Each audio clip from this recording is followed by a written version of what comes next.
18th. So think about it.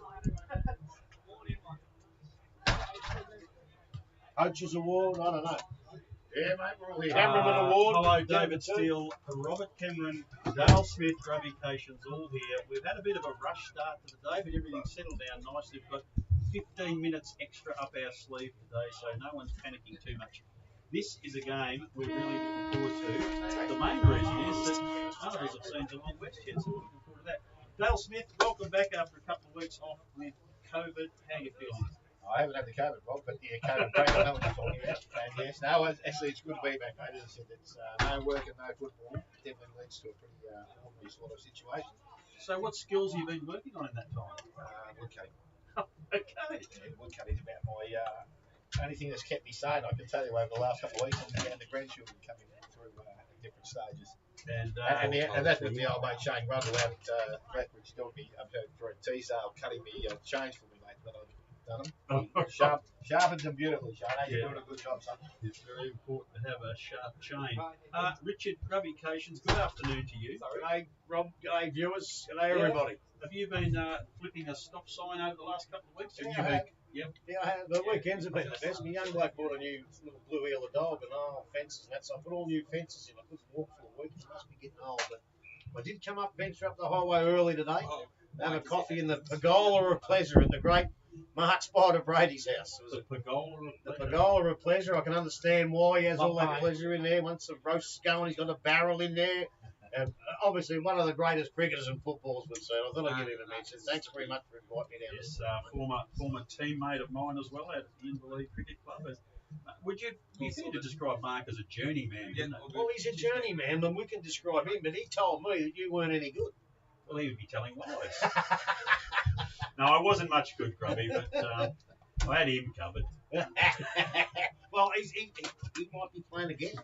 Really? Yeah, Belco's still got a women's team now, so he'll fit right into there. Magnificent. Yeah, good afternoon to you, Spider. Now, in all seriousness, we've got a bit of time to talk about it. We'll go in detail later. But our first look at Geelong West, which is probably a little embarrassing because it's not many hours till August. It's taken a long time, but I'm really looking forward to seeing them live. Yeah, look, so am I. And I think, as I explained to Wilkes, COVID plays a big part in that. We sort of, we had them planned to go here and go there, and then things got changed. So in the finish, there's only 3 games to go, and we're only just seeing them now. But I tell you what, their draw's tough. The way that I think they went 18 and 17, topped them off, and now the league's gone a different way and missed the last 2, and that's hurt them a bit because now they have to play. I think it's East, Valpo still today, sorry, and then East, and then Inverleigh. And so I think it's hurt them the most. But as I said to Wilkes the other day, and if you're listening, Wilkes, you're supposed to be the guest here, you big idiot, so get on here quick. But he said the other day, if we're good enough, we'll beat these sides and make it. But they haven't been in the final 5 for, once or twice ever since I've been here in 84, so in First Division. So, it's a bit of a hard road for them. I'd love to have seen them make the finals. They've gone close a few times, and hopefully they still can. Although, by looking at it, it may well be the draw. It might be at the expense of Werribee Centres if they do. I tell you what, we had a good reminder of how good the competition is. We had the privilege of speaking to Adam Buck-Donahue, coach of the Inverleigh Club this morning. He rated East Geelong as good a side as he's seen this year. They're currently 6th on the ladder. Yeah. Really enjoyed West. He thought they played well, had them covered for 3 quarters. They got away in 1, which they seem to have done in a few games. But yeah, we know it's good and it's an enjoyable game to watch. We saw a really good game when we last got together, Belpost Hill versus East Geelong. It was just that experience, probably a patch of the game where Belpost Hill seriously good senior players really took the game over. Yeah, they did, and probably for the rest of the game it was pretty even. But I must admit, I saw East twice in a row. I saw them against Werribee. They were very impressive. I saw them against Belpost Hill, and they weren't quite as impressive. So I think when the pressure came right on them, their little kick game fell apart a little bit. So I don't know whether you change that game style or whether you just practice it and get it right under pressure. And that could be a thing we're going to look out for to make the finals. But as you say, they're 6th. But I think now with that draw, they can finish 3rd or 4th. Dale Smith, you got the team sheets for today in front of you. I haven't had time to glance at them yet. Is there any notable exclusions? There's one big inclusion. Oh, okay. Is he playing or not? Yeah, divided man, mate. He was in hospital with 8 broken legs, 4 broken arms, kidney infections. Never to play again. Amputated toe. Never to play again. He's bobbed up here today. I did hear that he was earlier in the week that he was 3 weeks away from playing, so that's quite a miraculous recovery. That's the second time he's done it. He's in hospital with a big operation injury, a couple of years ago when Jason was here, and played the following week. He's in hospital Tuesday, trained Thursday night, played Saturday, just had the legs up taken off. So. Superman Barton, we'll have to call him. Superman. He's definitely playing this afternoon. There's a couple of players out of the side, but again, it's just because you lose track of players coming and going. As for the Geelong West side, mate, I couldn't tell you whether they've got players in, players out, or whatever, but they have got a few fresh numbers on their team sheet, and there's a few players there I haven't seen before, so it's going to be quite interesting just looking through their thing. They play with the total points allowed of their 42. They play with 42, and Gold Coast still play with 38 or 44, so Gold Coast still got a little bit of room there for some recruiting during the off-season period. So, gentlemen, before we get into the other games, I'm just trying to find the important. You should have brought us lunch. Yeah, exactly. He brought out 15 records, but today we haven't got a record, so none of them. We haven't got a record today, and I haven't got a pen, which I thought I had, but that doesn't matter. We'll get by. I just wanted to ask, an interesting thing we just touched on this morning is soft tissue injury. These players have been going hard at it. They've 2 weeks off from physical contact. They've only had Thursday night training really this week to get themselves. You played footy at a pretty senior level. Is it a bit of a concern that going in hard early might be a problem? Again, it'll come down to the individual, what the individual have done, and what the team have set up for themselves. While I've been away from the club, Rob, because that's the big thing, as I said, it's really hard to come back into the swing of things. I know it's only 2 or 3 weeks out, but the amount of time it takes you to gain a residual bound of fitness and then to lose it so quickly, it's completely the opposite end. It just goes away from you so much. So it'll be interesting to see how many blokes today run out of puff towards the end of the game, and it'll certainly tell the coaches how much of the program that they've actually completed during those 2 weeks off. And again, we talk about Inverleigh, and I think it was to Rugby or someone during the week. If we get another situation where this COVID takes us out again and we go straight to finals, the amount of football Inverleigh will play if they play the first week of finals as well, then they'll have a bye. If they happen to win that first final, they have another bye. They're going to go into their grand final situation with maybe 3 games in 6 weeks or 5 weeks. And again, when you get to St Albans, that can find you out. So again, finishing on top of that, it does prepare you and give you time to freshen, but the amount of time we've had off already is too much. So you're writing Inverleigh off then? Well, I'm just telling you. You're writing them off. I'm just telling you, you get a couple of those blokes that are out there, and as I said, it's up to the individual what they do, but if they're not doing as they say they are doing or supposed to be doing, then they will be found out. Well, I reckon you're writing them off, and I reckon it's sour grapes because they sacked him. Maybe the first one. It'll probably happen again. I haven't finished the season in here yet, so. Look, I happen to agree with you, but I just think they're probably far enough in front of the other sides at the moment to still be able to win the play. There you go. It'll affect them, but although it must affect. And I know it's only seconds, but halfway through the second quarter here today, all these seconds blokes were absolutely running up and down from one spot. They were bugging. I don't want they might have had the same program as their senior side. No, they wouldn't, but I can tell you now. Every single coach will tell you that we've had our programs, and I can tell you now, not everyone. As a matter of fact, there's not one club that'll have every player doing that. Every player. There'll be some that say, bugger this, I'll be right. Because we're GDFL level. Righto, GDFL level, round 14, the other games. Anarchy are hosting Belmont Lions. No, those teams will not play finals this year, but important game for Anarchy. They'll probably see it as their last chance to break the duck. Can they do it, Robbie? No, I don't think they can. But I tell you what they will do. They'll do exactly what they've done from game 1 this year. It's given everything they've got from the first bounce to the final siren. They lack the class. They lack everything. We know that. It's Daniel Bunward's first year in, so he's got to come from, next year he's got to bring some more players. The points are going to hurt these blokes. Maybe they can get Sean Lewis over there on 400 and go. Who knows? But in all honesty, no, they can't win, I don't think, but they'll give everything they've got. And I have to give out a bit of a shout out to young Nathan Bissett. First year as coach. I know he was coach last year, but they didn't play. And I reckon he's done an absolutely terrific job. And at one stage they were thinking about maybe going to a final 8, and they would have been right in the mix to maybe get that 8th spot. So he's done a fantastic job. He also has got to get his side and a few more players to move up the ladder next year. But I think they'll be too good today for Anarchy. They've got Anarchy and Winchelsea next week, so they've got a chance to really. This is when they started the season, wasn't it? So they did beat them sides at the start, and they had themselves, I think, in the top 1 or 2 after 3 or 4 rounds. So they can win the game of football, and they play some good football. Their downfall has been, I think, when they've played their better sides, they have a period of downtime, and that's been really costly. Where today it won't matter quite as much because Anarchy won't hurt them. Whereas they play your Inverleys and your Wests and all that sort of stuff, they'll kick 5 or 6 goals in that period. That just sort of deflates them a little bit, and then they've got to play catch up. They've been able to do that. They've shown us they can play some good footy, but they should win out there this afternoon, I would think. And as I said, finish the season quite positively. Yeah, interesting that was highlighted by the game we saw at North Geelong, where they outscored North in each of 3 quarters, but lost 1 quarter by 10 goals, which cost them the game, and that sort of thing has sort of dogged the year a bit.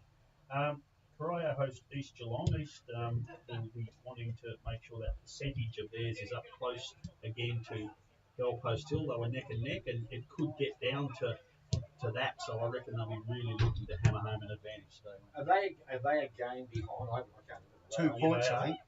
2 points, are they? Wasn't there a draw somewhere along the line? Yeah, they're a full game behind Gold Coast Hill, and probably about 15%. Yeah, but hang on, Gold Coast still a third, I think. Yeah, the West is the draw team, West and Bannockburn, so they're sort of safe. It's East, Werribee and Gold Coast Hill, I think, are the sides that are on the same points where percentage will be important. They've got Werribee well and truly covered, just whether they can catch up to Gold Coast Hill if it gets to those 2 lining up. And so how much are East out of the fight? 2 points behind Geelong West. Well, isn't that what I bloody well said in the first place? I thought you meant about Gold Coast Hill. No, they're about 15 to 20% behind Gold Coast Hill, so they'll be looking to make that up today desperately. All they'll need to do is get into the finals, and I think it's West or Werribee who they'll take. I won't take Gold Coast Hill's spot. It'll be West or Werribee. West have got the hard draw. Werribee have got a draw that's a danger draw. They've got Bannockburn, and they've got North away last game, which they haven't got a great record at. Yeah, Bannockburn and Gold Coast Hill have got Anarchy next week, and then they finish off with Wentz. So they're right. They're fine. I've had a look at it, and it's going to be, I think, out of Werribee and West. That looks to me. And Valpo, that's why today's so important. West have to win today. If they don't win today, then they've got East, and then they've got Inverleigh. They've got a hard draw. Well, if West win today, East and Gold Coast Hill will be level on points tonight. Exactly. That's how close it'll get. But, as you say, well, will East get a percentage booster? I'll tell you what, there's been a couple of performances by the Devils over the last 3 weeks that we played. They were ahead of Bannockburn at half time. They were either ahead or at Werribee at half time. So I think their goal, I don't think they can beat East, but I think their goal is to be that close at half time. It's not fun. You know, and I don't know if they can hold on after that. But I hope that happens. Not so much for East percentages, just to say that this Corio side, even though they've only won the 1 game, have competed very, very well. But I have to tip East. You're talking about commitment to schedules just before. Thompson take on Inverleigh. I know from speaking to Adam this morning that his players have committed and had to provide proof of that commitment to him. Would Thompson have put in the same amount of effort in the 2 weeks? I'd have to say no. But I'm only guessing. I have spoken to Johnny Mitchell, but he hasn't really given me any information. Just by his voice, I think there's a couple of players that probably haven't. And I don't know if they, when you're sitting at 8th and can't make the finals, it's so hard to get every player to commit and do all that work on your own without coming to training. A couple extra hours of work, and they think, I'll get home a couple of hours later. Yeah. Not tonight, I'll do it tomorrow. But then tomorrow it comes. Yeah. Once you start breaking those little sequences, it's very, very hard. That's what I'm saying. And there's the fact that they play the best side in the comp and would struggle anyway. I don't. So an upset not likely? Look, I wouldn't think so. But Thompson have got a list of players that can cause an upset. You know, McLeod plays his best game, both of them. Hodgson's a good player. I don't know what the old bloke's doing.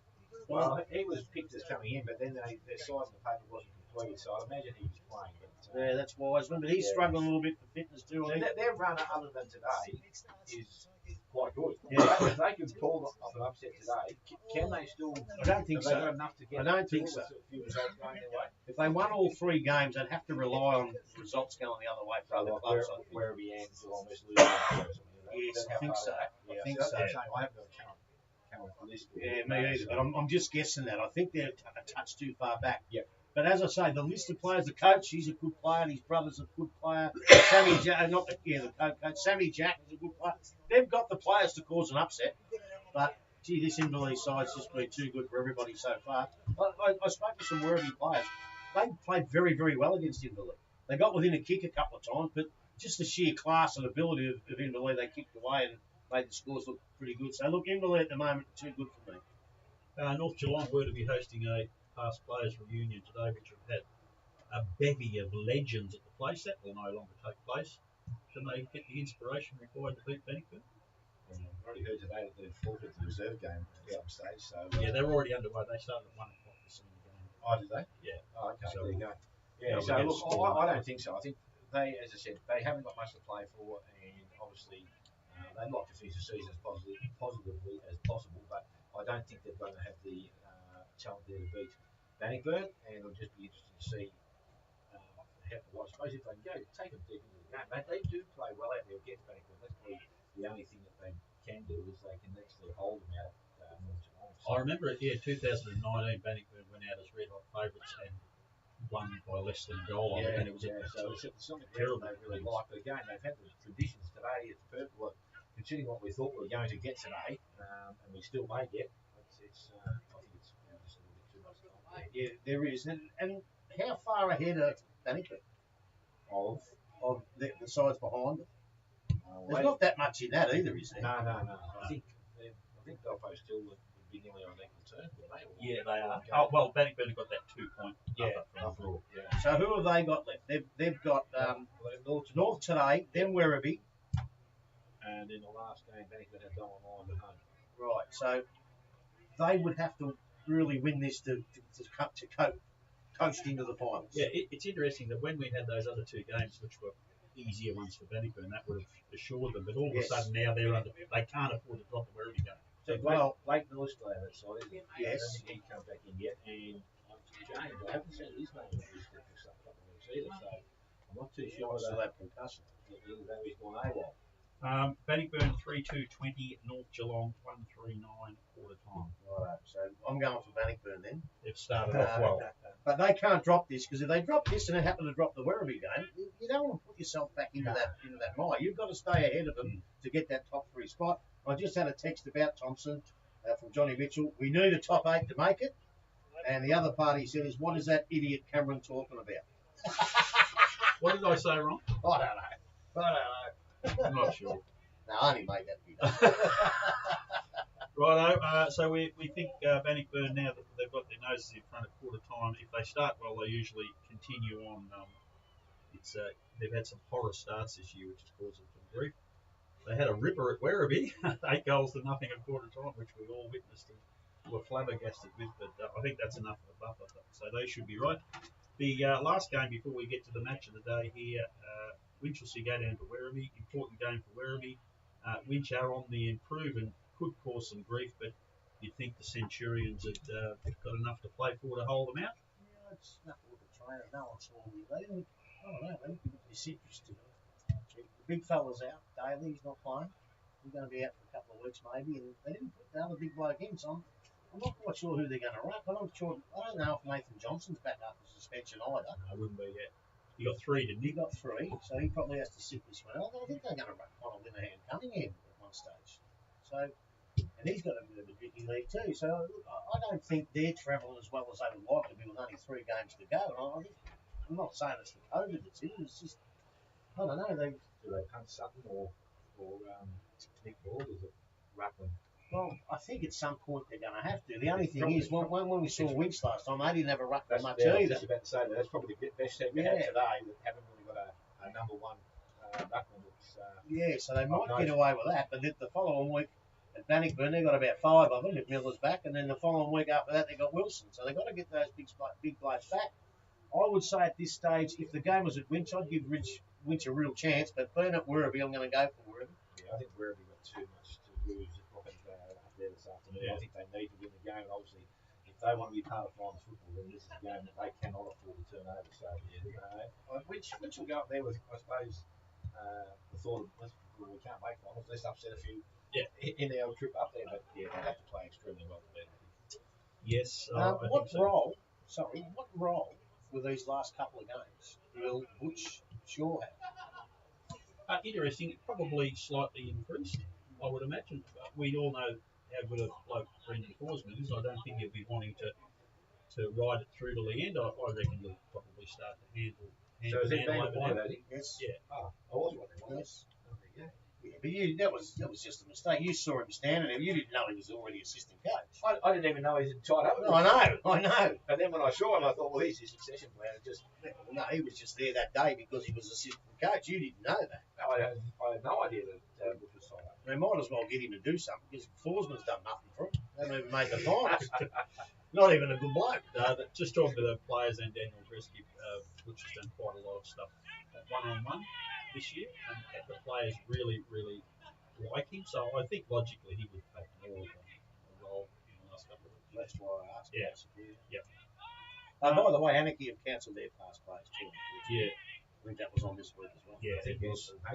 Was indeed. Yeah, I don't think they're going to have them. But there is still a chance to have this. Yeah, they might have to have it the last game.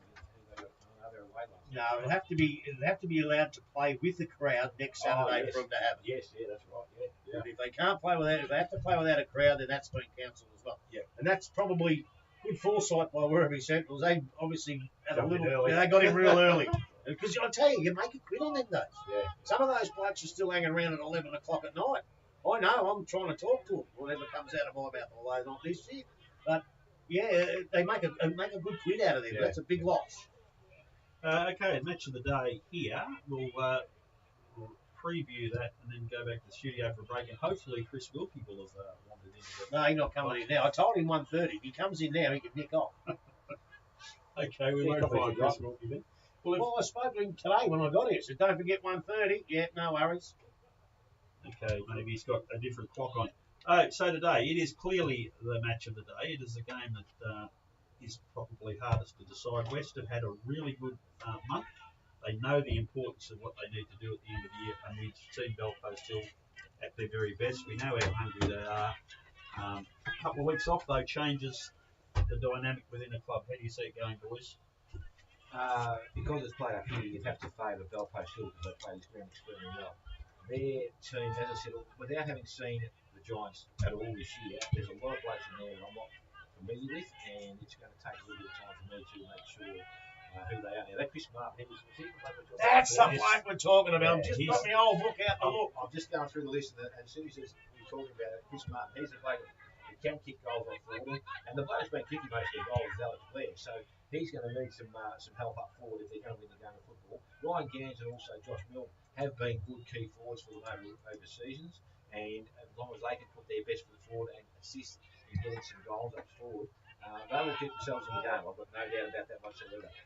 But as I said, I just fancy Belfast still at home because they don't seem to worry about where the game's at any time of stage. They don't change the way they play. They're just happy enough to go along. So we go through this side here, as I said, Justin Carey, I'm not too sure how long he's been there.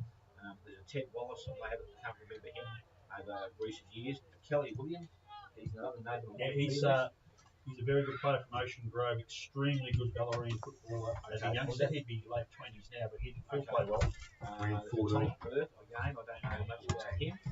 Caden Long, I think is he a junior, possibly? No, I think he come from one of those sides as well, from memory. Okay, well there you go. So there's quite a few people there. There's two Slaters in there, Xavier and Hayden Slater, so I'm not too sure. I know just Bandura, he was at Bell Park, so I actually saw him play one game when I had a day off one time, I think. So, look, I'm really looking forward to see how these guys go about their football this afternoon at the game. Belfast Hill to me at home.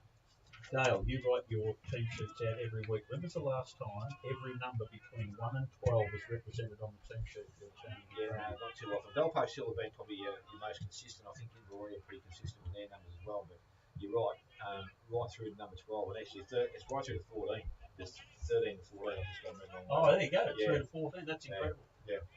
Don't see that very often at all. Not the top of your list. Caden Long, Ocean Grove, very handy defender. Yep. Justin Carey, Ocean Grove. He can play. Back middle. He can seriously play. He was at St Albans as club captain in 2017 or 18. I went down to Ocean Grove for a year or so. He can play. Yeah, right. So the other bloke was supposed to be back in today. I've looked at the team sheet. Is Harrison Foote. Yeah, he's in. Yep. Well, he's another Ocean Grove boy. So it looks to me, and this is where West have had some troubles. It looks to me like all these players they've got in are really good footballers, but they haven't been able to get them on the park together for most of the season. You know, at one stage, I left the Corio West game at night. That night when I had, it was only a couple of goals of difference. They ended up winning by 5, but Corio played really, really well against them. And all of a sudden, I think now West is starting to get all those players in. Whether the COVID's helped them with their fitness or hurt them, I don't know. But they look like they've got getting their best side in for the year. They've got one of the best players in the comp in Michael Loomer. I love watching him play. He's a brilliant player, and Alex Blair's kicked a lot of goals. I think they're a danger here. Although, Belpost Hill themselves, had they have played round 12 or whatever it was, they'd have had 5 or 6 out that day. Most of those blokes are back in. Jimmy Barton, as we said, is back in. And those blokes are back in. I think they've got a Jordan Sable's not going to play today. So Harrison Foote must have been a junior there, was he? He's only 1 pointer. Well, he must have been. Or they're cheating. One of the two. Well, I said, you just look through them. That Cade Long comes into it. He's got a 3. So they weren't allowed discounts from last year, were they? If they signed last year. No, they didn't because they didn't play any games. But that's the theory with your points. Like these blokes can play football at 3 points. But if Werribee Central's go and get Billy Bloggs who can't get a kick in the turn 8 seconds, and a 4-pointer. So wouldn't Bellarine be classified as that an equal competition? No way. No, Below. Bellarine's below the Western region. Oh, sorry, you're talking about Geelong District. Yeah, Well, they're 3-pointers to come here. I'm pretty sure they're 3. That's the argument. Yeah. I think they're 3. Yeah. And Billy Bloggs. They are on the sheets, that's what I'm saying. Yeah. The Tarnee bloke who couldn't get a kick support. Yeah. In the league, even though it's Division 3. That's the story. Now, look, I reckon they're a real chance here today. Had they knocked all their players back, Belpost Hill, I thought I would have tipped them. But they've got most of them back.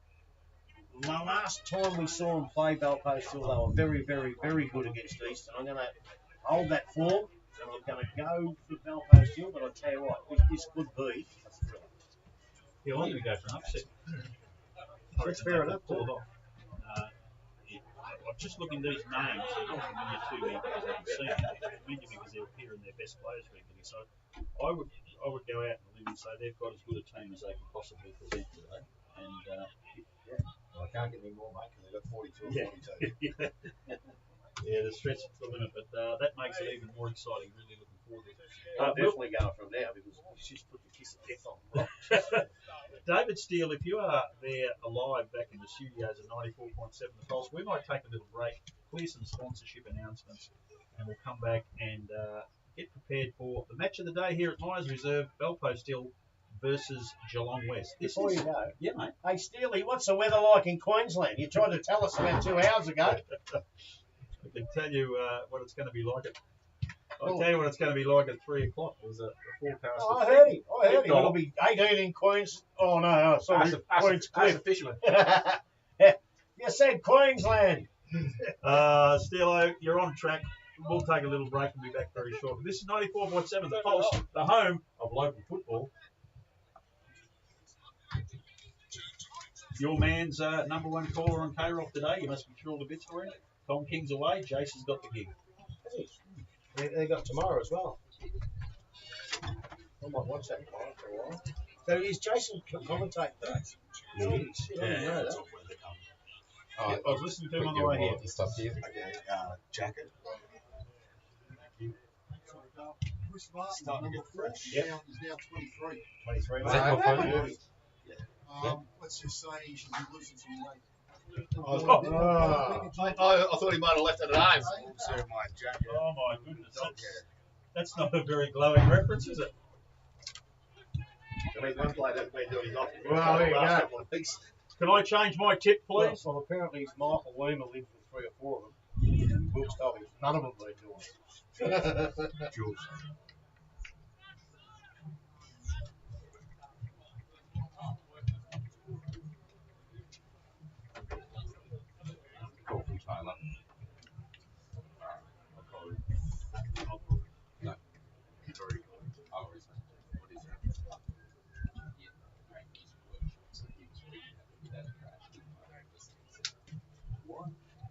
Melbourne are beating Geelong. Was it started that game? Yep. 9 minutes in the second quarter, 27 to 23.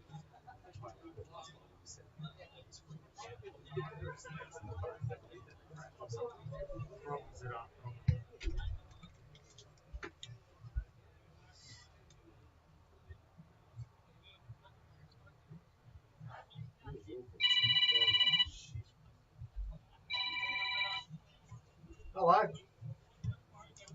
We're back. I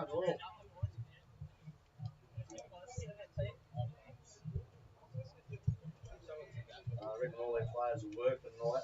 Yeah, welcome back here to the Myers Street Reserve. Both sides have been out on the ground warming up. Gold Coast still just walking past us.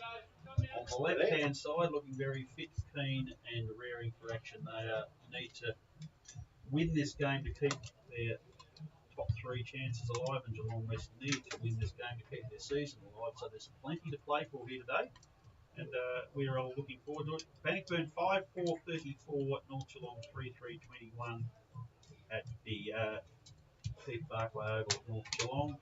An important game for Bannockburn. They can't afford to drop it, and North Geelong, not going so well. A couple of goals behind, and they have traditionally been slow starters all year, and that's probably too big a bridge to make up for. Gentlemen, 2 weeks away from the footy. We've talked about potential injuries, potential training, people taking shortcuts, whatever. You'd like to think that players weren't doing that at an important stage of the year, but we might know by quarter time who's been working hard and who hasn't, I reckon. Yeah, as I said, well, it's all good in theory, and as to, I reckon in most cases you'll be able to work out the ones that have done it and haven't done it as soon as they turn back to their first night, because I reckon they start to blow like a train, and if they haven't been getting out, at least doing something at least twice a week, and I'm talking solid running, as I said, their fitness will be gone. Like, they'll lose so much in that first 2 weeks, it's surprising. And you're right, when we get out here this afternoon, I reckon even by quarter time, but I reckon by half time there might be a few blokes around on knees, and looking forward to seeing the half time break. I reckon I might need a few liquid refreshments just to get them through. Just pop your coach's hat back on, Dale. If you're in that circumstance, I was a little surprised this morning when Adam Donahue said that he required proof from his players that they completed the workload that he on Miles had set out for them. Done that to your group, or you relied on their self-discipline? Depends on the guy, I suppose, and the players have got a good group and they're reliable, and I suppose. And the good thing is, I suppose, if they haven't done it, I know they play good cop, bad cop out there, and Bucks the good cop, and Dion, he's the bloke that enforces it all, which you've got to have around the place anyway, because players need to know that they can't get away with not doing what's expected of them. So, again, I have heard during the season that some blokes haven't done what they're supposed to have done. Tuesday night or Thursday night when they turn into training, whatever the night might be, they have to do a 6K run or 6K or whatever they missed out on before they actually join training. So they do catch that process up. I don't know how they verify it, other than when they turn up and see how quickly they blow up during their training session. There's internet programs now that the cycling one called Strava that you can use for running, which logs on GPS. If you run 6K, then you've got to show that you can do it in the car, but you've got to drive the car where a person would run at. So you cheat that way. What about if you took your dog for a run and threw the ball and get him to do backwards and forwards? As long as the dog's wearing the that's what I'm saying. connection. Yeah, I'm not the player. Yeah. I'm not a player anymore, but I can imagine there'd be some blokes out there thinking, well, I've gone 3 and I can't do the other 3, so I'll stand here and throw a ball and let my dog do the other 3. The other part of that might be difficult. There's also another mode on the same thing that shows average speed. So if the dog's been running at 30 k's an hour for a while, and then jogged along for a little while till the ball come back again, that would show up. So you can't really cheat it. No, he might be doing quick work. Quick work. Repetitive quick work, mate. That's what I'm saying. There's a lot of ways around it. You're going to put his coach's hat on. You're going to compare an invalid coach who's probably going to lead him into a grand final against the bloke who was 0-8 and got the sack. Why would you do that? Well, we might be investigating as to why he got the sack. I know why he got the sack. He starts Lingy and his mates. Oh, dear me. Ah. Dear me. We should talk about your wonderful career, because I don't think Grubby gives you the respect you deserve. Yes, he does. Yes, no, mate. We'll leave that behind us now. That's all done and dusted. I'm sure there's plenty of other things we can talk about in the football world. Dear mate. Righto, we've got a few minutes to go. The umpires are out the game. We're slightly late start today, 2:15. The reason for that being with the AFL Barwon, or AFL in general, COVID code of conduct. The rooms must be cleared between games. So effectively what's happened is the senior side has been out on the ground ever since the siren blew in the seconds, and they haven't been able to go back in until the seconds players have finished And left they the clean, rooms. and they clean it and sanitise the room as well. All that as well. So it takes a bit of time. So we've got 15 minutes extra up our sleeve, which means we'll definitely be close to a 5 o'clock finish tonight before Grubby works out who's going to win the Yards Hotel Player of the Week. And the COVID master's got to sign off on that sort of stuff Yes. as well. Hopefully we can get somewhere near a bit of continuity today with the Yards Hotel Player of the Day, because there was one game I think we nine different players got the votes, which showed you. Well, that's what happens when blokes give votes to people that don't touch the ball all day. Smithy. I love getting home and getting on the internet to see what the clubs are putting as their best players. Yes, blows the word of the mark. Thomas Burke. Sorry? What's that? Thomas Burke. Thomas Burke. Thomas Burke. So the big guns are in. Tim Barton is playing. Reece Burke back in for the Belpost Hillside. We haven't seen him so far this year in the 2 or 3 outings. Hey, listen, let's talk about the Neville Whitley medal, because that's a prestigious thing. We've seen Bo Collins a bit. He's been in the best 2 or 3. Did he win the Neville Whitley medal? Quite possibly. They've won enough games, so that's not going to be an issue. He's a flashy in and under player, but he's got blonde hair, and all he needs is orange boots, and it'll make him even more noticeable out there on the ground. So he does get around the umpire. Now, the other thing would be, I'm not too sure he talks to the umpires nicely or doesn't talk to them at all. If they doesn't talk to them at all, there's a real chance, I suppose. Another player I want to put forward to you, I know it's difficult, he's played in a side that's only won 4 games, but the games that I've seen and the best players that come before me, what's his name? Tom Swenson from North Geelong. There's been in their best 3 players every week this year. Every week that he's played, I don't think he's played every game. Yeah. Has he? Yeah, it's his brother that's missed a few. Zach, I know Zach's missed a few. Brent's been in and out of the side, the senior So I side. think Tom's played every game. Yep. And definitely been in the best 3. So if he kept getting, if he didn't get 3s, See, he got 1s and 2s. It's probably only the difference there is, if you look at his club award, he will hold far more votes than was at league level, because I don't think he's not a star. He's not a flashy player.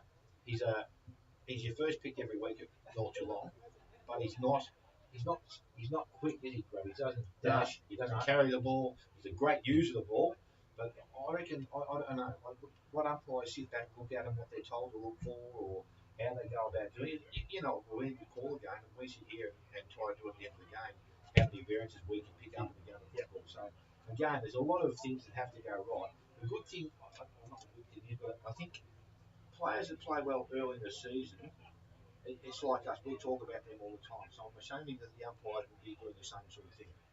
So when they go to a game and they've got one of those players in their side, they're the players they not mentally focus on, but it'll be there like a trigger. So when they see him, they say, oh, geez, he's got it again, he's got it again, he's got it again. And they might not look at what he actually does with it. You know, we talked about AG out here before, like Bo McNamara probably doesn't get many votes at all, but probably again one of the first blokes you pick in your side week in, week out, because he does a good job on probably the best forward week in, week out. Yeah, those blokes aren't going to win the Neville Whitley medal. That's exactly right. I don't think Bo Collins is going to win the Neville Whitley medal either. Who do you like, though? Well, I don't like Bo Collins at this stage because I think he's ineligible. Well, he got rubbed out for flattening Darren Bennett. Joel Bennett. First game, second game. It was early in the year. It was early in the year. Yeah. Flattened Joel Bennett. They asked for an investigation. He got a rough tackle and got a week or two. So I think he's ineligible to win it. Speaking of Joel Bennett, he probably should get 3 votes every week because he's the best player in the club.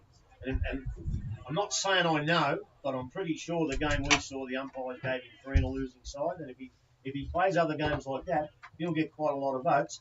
The other thing too is we haven't got as many games this year, so it might be easier for him. So he's still a chance. I think, as I say, Brent McLeod got about 3 or 4 best on the grounds early in the year. He's still a champion in this league. I don't care what anyone says, and he's also a chance. The other bloke that always goes close, he gets votes, and he kicked a lot of goals earlier in the year, was Jackie Broman's always going to get votes. I tell you, there's probably a few others. They're the ones I can think of at the moment. But I think we're better off having a bit of a look at during the week and having a real detailed look at it before that. But they're the names off the top of my head. I haven't seen West enough to know. Can full forwards win it? Blair, he's kicked a lot of goals. Probably the one I've left out is probably the favourite, and that's Donny. He has to be the favourite. He could have possibly voted in nearly every game, and he's kicked 9 and 10 goals in some games. So, to me, he's the favourite. Joel Bennett, Jackie Broman. Yeah.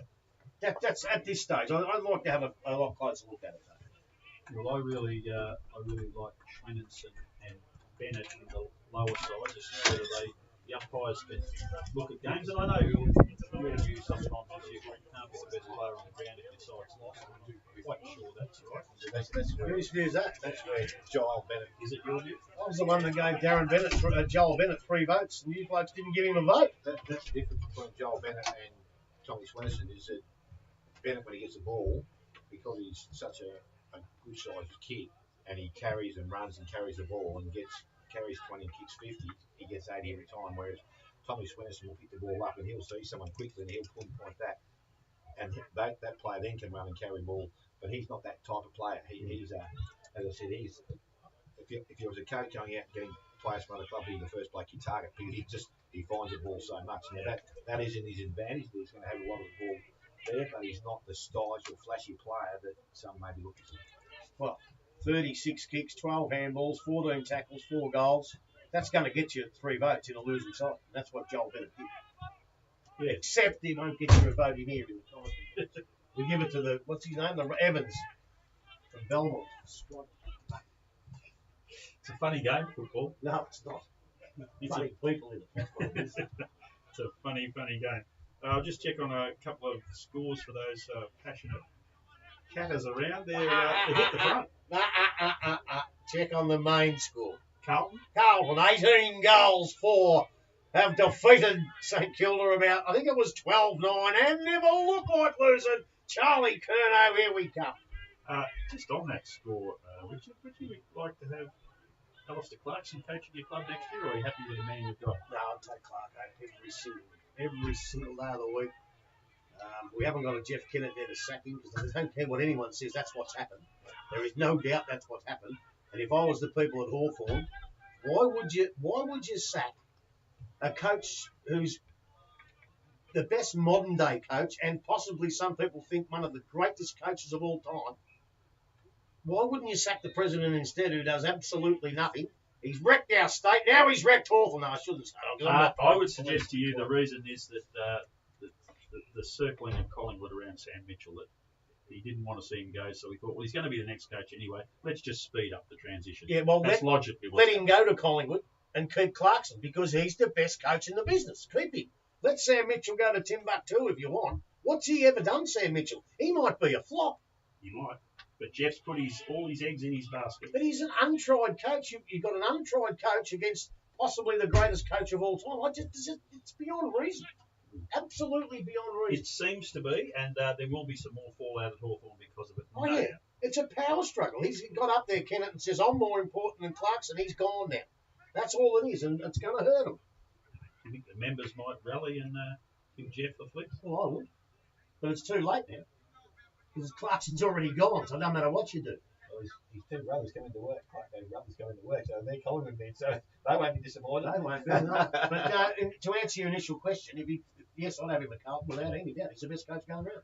And this other bloke, T, I don't know whether he's a good one or a bad one. I really don't know. Too early to tell. Yeah, but they've been inconsistent, but I think when they've been good, they've been very good, and they've got so many good young players. I think Carlton's got a huge upside. It's just whether the club's got faith in Teague being able to maximise it. There's only one Warland. We also went for one of the greatest coaches of all time a few years back at Malthouse, and that didn't work. It didn't work very well. Players making the positions on the ground here today. In the centre of the ground, we have Brock Carter. We've seen him. He lowered his colours at Werribee, but he was very impressive against East Geelong. And standing opposite him in the centre square is a gentleman by the name of, what is his name? Wetton. Mark Wetton. Number 34, Mark Wetton. Yeah. Where is he? Yeah, he's in the centre square looking down Rock Carter, so we'll see what happens there. It's time to go. The umpires are holding up the ball almost. The siren's about to go.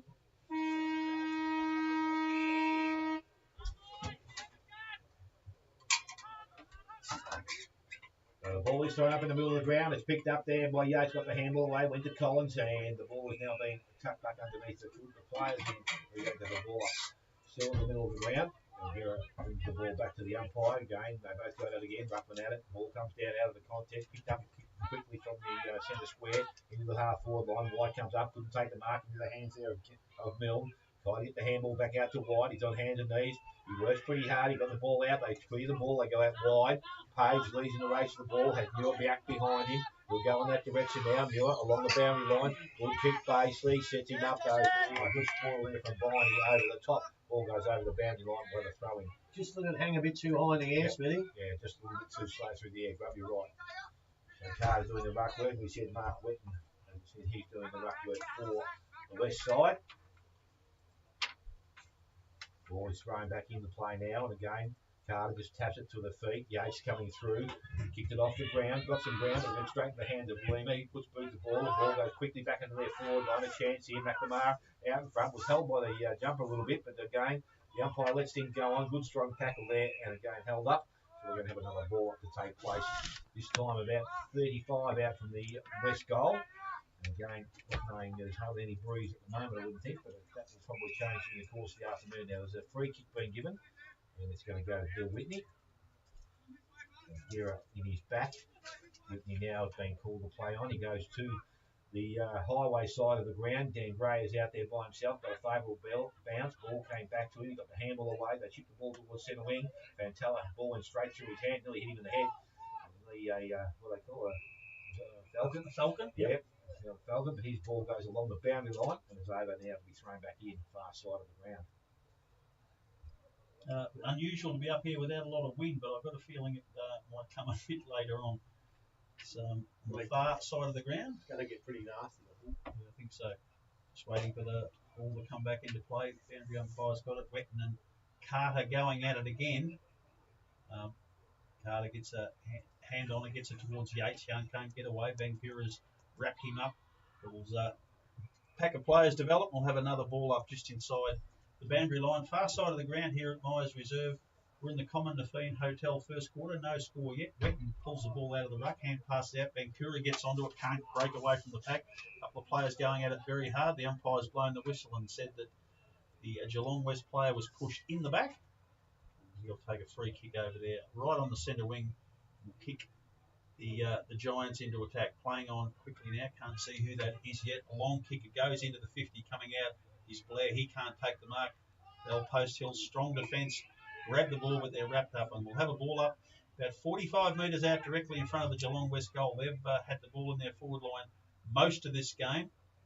Ball's tapped down. Coming on there for the Geelong West side. There is Hall. He can't break away, and we'll have another ball up. Almost identical spot. We haven't really moved. Just inside the 50-metre circle. Geelong West in attack. Carter gets a good thump towards Collins. He can't break free of the crack, but he's had another bit of a go at running onto the ball. There is Page. Kicks the ball into the centre again. It's Dwyer for Geelong West. Overruns the ball. Coming through, there is Costello. It's a very timely tap across to Collins. Collins now comes in for Bell Post Hillside. Kicks it forward towards Barton, but it's punched away from him by Justin Carey, and it's out of bounds. Bell Post Hill attack for the first time today. Still no score. About 3.5, nearly 4 minutes into the first quarter. Umpires today for the seniors here: Dan Robinson, Callum McGrath, and Mark Davidson. Got a bit of youth, experience. Tapped over the back of the pack. The umpires deemed that Rock Carter infringed. Mark Wetton from the Geelong West side will take the free kick. Good thing for a young fella. Put his hand up and said, "Okay, yeah, fair enough. That's goes all right." Learn him very quickly. It's Wetton. Very unusual kicking style. Belts it down the line over the back of the pack for West there, trying to take the ball. Was Foot. He gets it clear, kicks it into the vacant forward line. Blair runs out, gets the ball in front of Muir. He's trying to take possession. He's got it now. Turns around, breaks clear of Muir. It's a shot at goal. It's about 35 metres out. Tell you and what. He's really, really happy. And the man who's sharing the lead in goal kicking in the competition with Adam Donoghue has the first for the afternoon. And that's got West off to the perfect start. 1 goal straight, no score on the Common Nafina Hotel first quarter. Yeah, look, they moved the ball pretty well through there, Geelong West, and I like that. I like the way they moved it through. And they looked a little bit quick for Belpostal then. I don't know whether that's going to be the trend for the day, but he kicked it to a one-on-one on the ground, and I thought he might have had his measure. But Blair, good player, he's going to go close to winning the Wayne Tyquin medal, and yeah, good player. I tell you what, I don't know if there's a win going either way. It doesn't look like it to me. So there we go, good one for West. Ball back in the middle. The ball is thrown up time. Carter down. Ball is cleared away this time through Burt through the middle of the ground, and there's Burt of Geelong West goes to the half-forward line. Bounce does favour Gray, I think it was. He got the ball out the back, went to his teammate there in Staggard. He got the handball wide to Collins. Collins goes quickly to the centre wing. Kick wasn't great, was indirected. In the handball, got the handball back towards the boundary line. Again, they're working pretty hard. Harmer out there, got the handball to Burt. Burt goes back into the hands of Collins, and Collins goes now long into the forward line. Ball gets out the black. Edridge kept his feet, did nicely on the left boot, and he is able to level things up. So Belpost still have their first. Jade Edridge, after a pretty good game 2 weeks ago, has got his first of the afternoon, and we'll level things up at 1 goal apiece. We've gone 6 minutes first quarter on the Queen Hotel scoreboard. It was an absolute replica. They got the ball in as quickly as West did in the first bit, and again another one-on-one battle on the ground.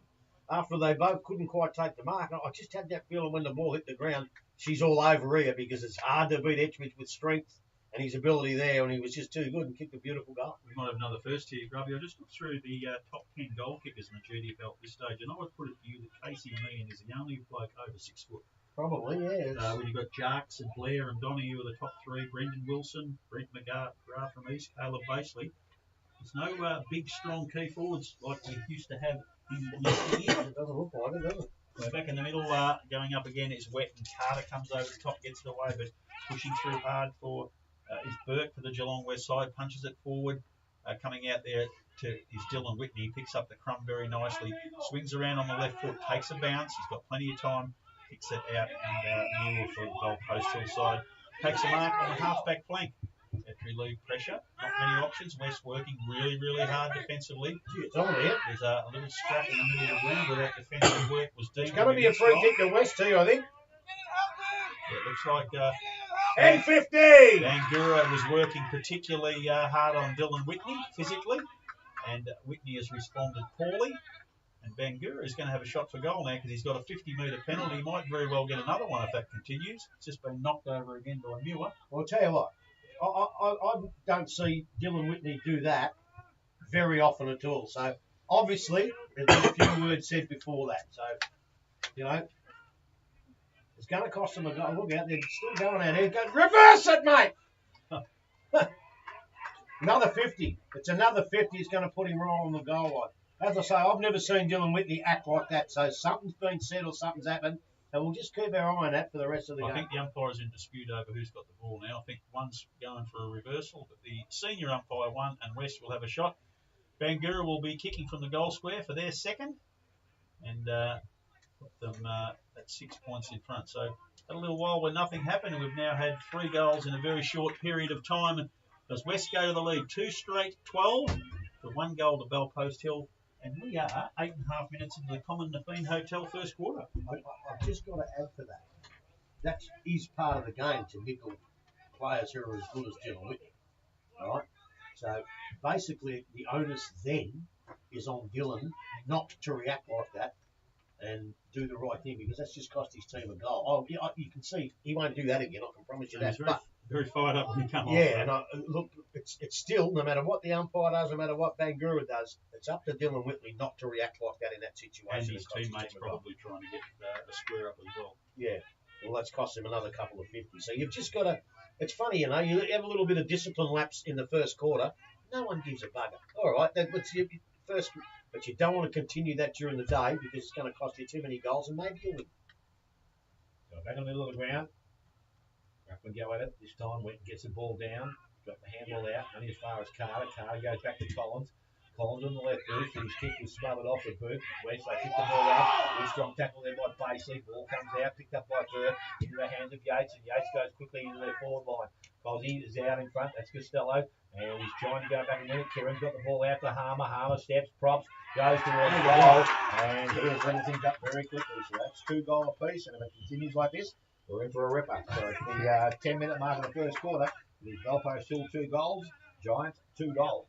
I'll tell you what, we keep going on this, we could have 32 goals for to 32 goals for at the end of the day. Wouldn't that be fantastic? We know we're not going to get that many, but if this goes goal for goal like that, then we're out of COVID, we're here to watch some great footy, and that's exactly what we've got so far. Some brilliant footy from 2 bloody good teams. Indeed, indeed. Back in the middle now, Brock Carter's just come off for a spell, and Merrick has come onto the ground into the ruck. We haven't seen him in the past. It'll be interesting to see what happens. Wetton is still chipping away in the middle in the ruck for West. There he is, Superman Barton, gone for the year. Wetton comes through, tackle high there for Geelong West is Wallace, and he'll take the kick in the centre of the ground for the Giants. They go into attack again. It's a really interesting game. He gets around the man on the mark, can't get past Merrick, so he's forced to kick quickly into the forward line. Neat hand pass over the top there by Dwyer. He's got it back, and he kicks low into the forward line, looking for his teammate in 23. Who was that? Martin.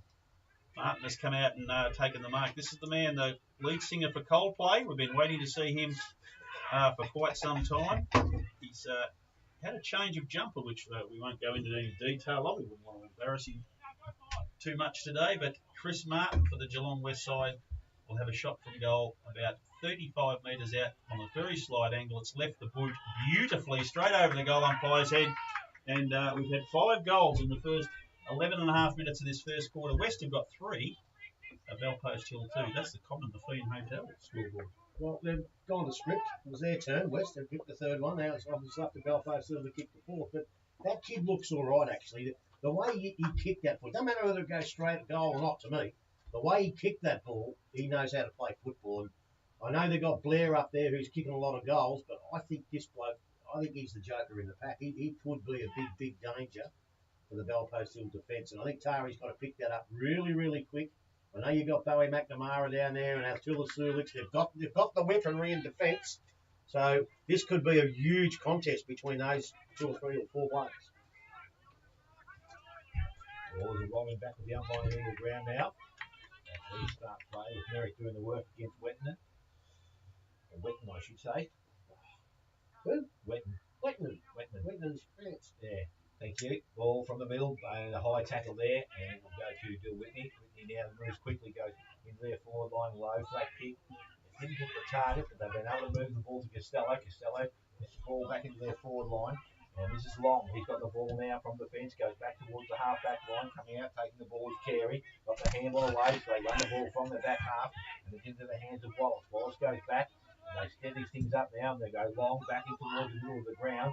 Contest required, but you're that nicely and plays on and goes quickly into the forward line. Reece Burke is standing by himself inside 50. Another short kick. Kick is also good, coming out this time taking the mark. He's his teammate. I think it's Mann, it is. So he'll go back and shoot the goal. So Luke Mann will kick from about 40 out, almost directly in front. And again, tie things up at 3 goals apiece. Man now steps in over the 50, kicks that goal, and that is offline. We'll go through for a minor score. 2-1 now. His first score of the afternoon. So ball with the fullback now. They move the ball to the far side of the ground. They go out wide. Mark is taken out there by Slater. This is Hayden. So he's got the ball.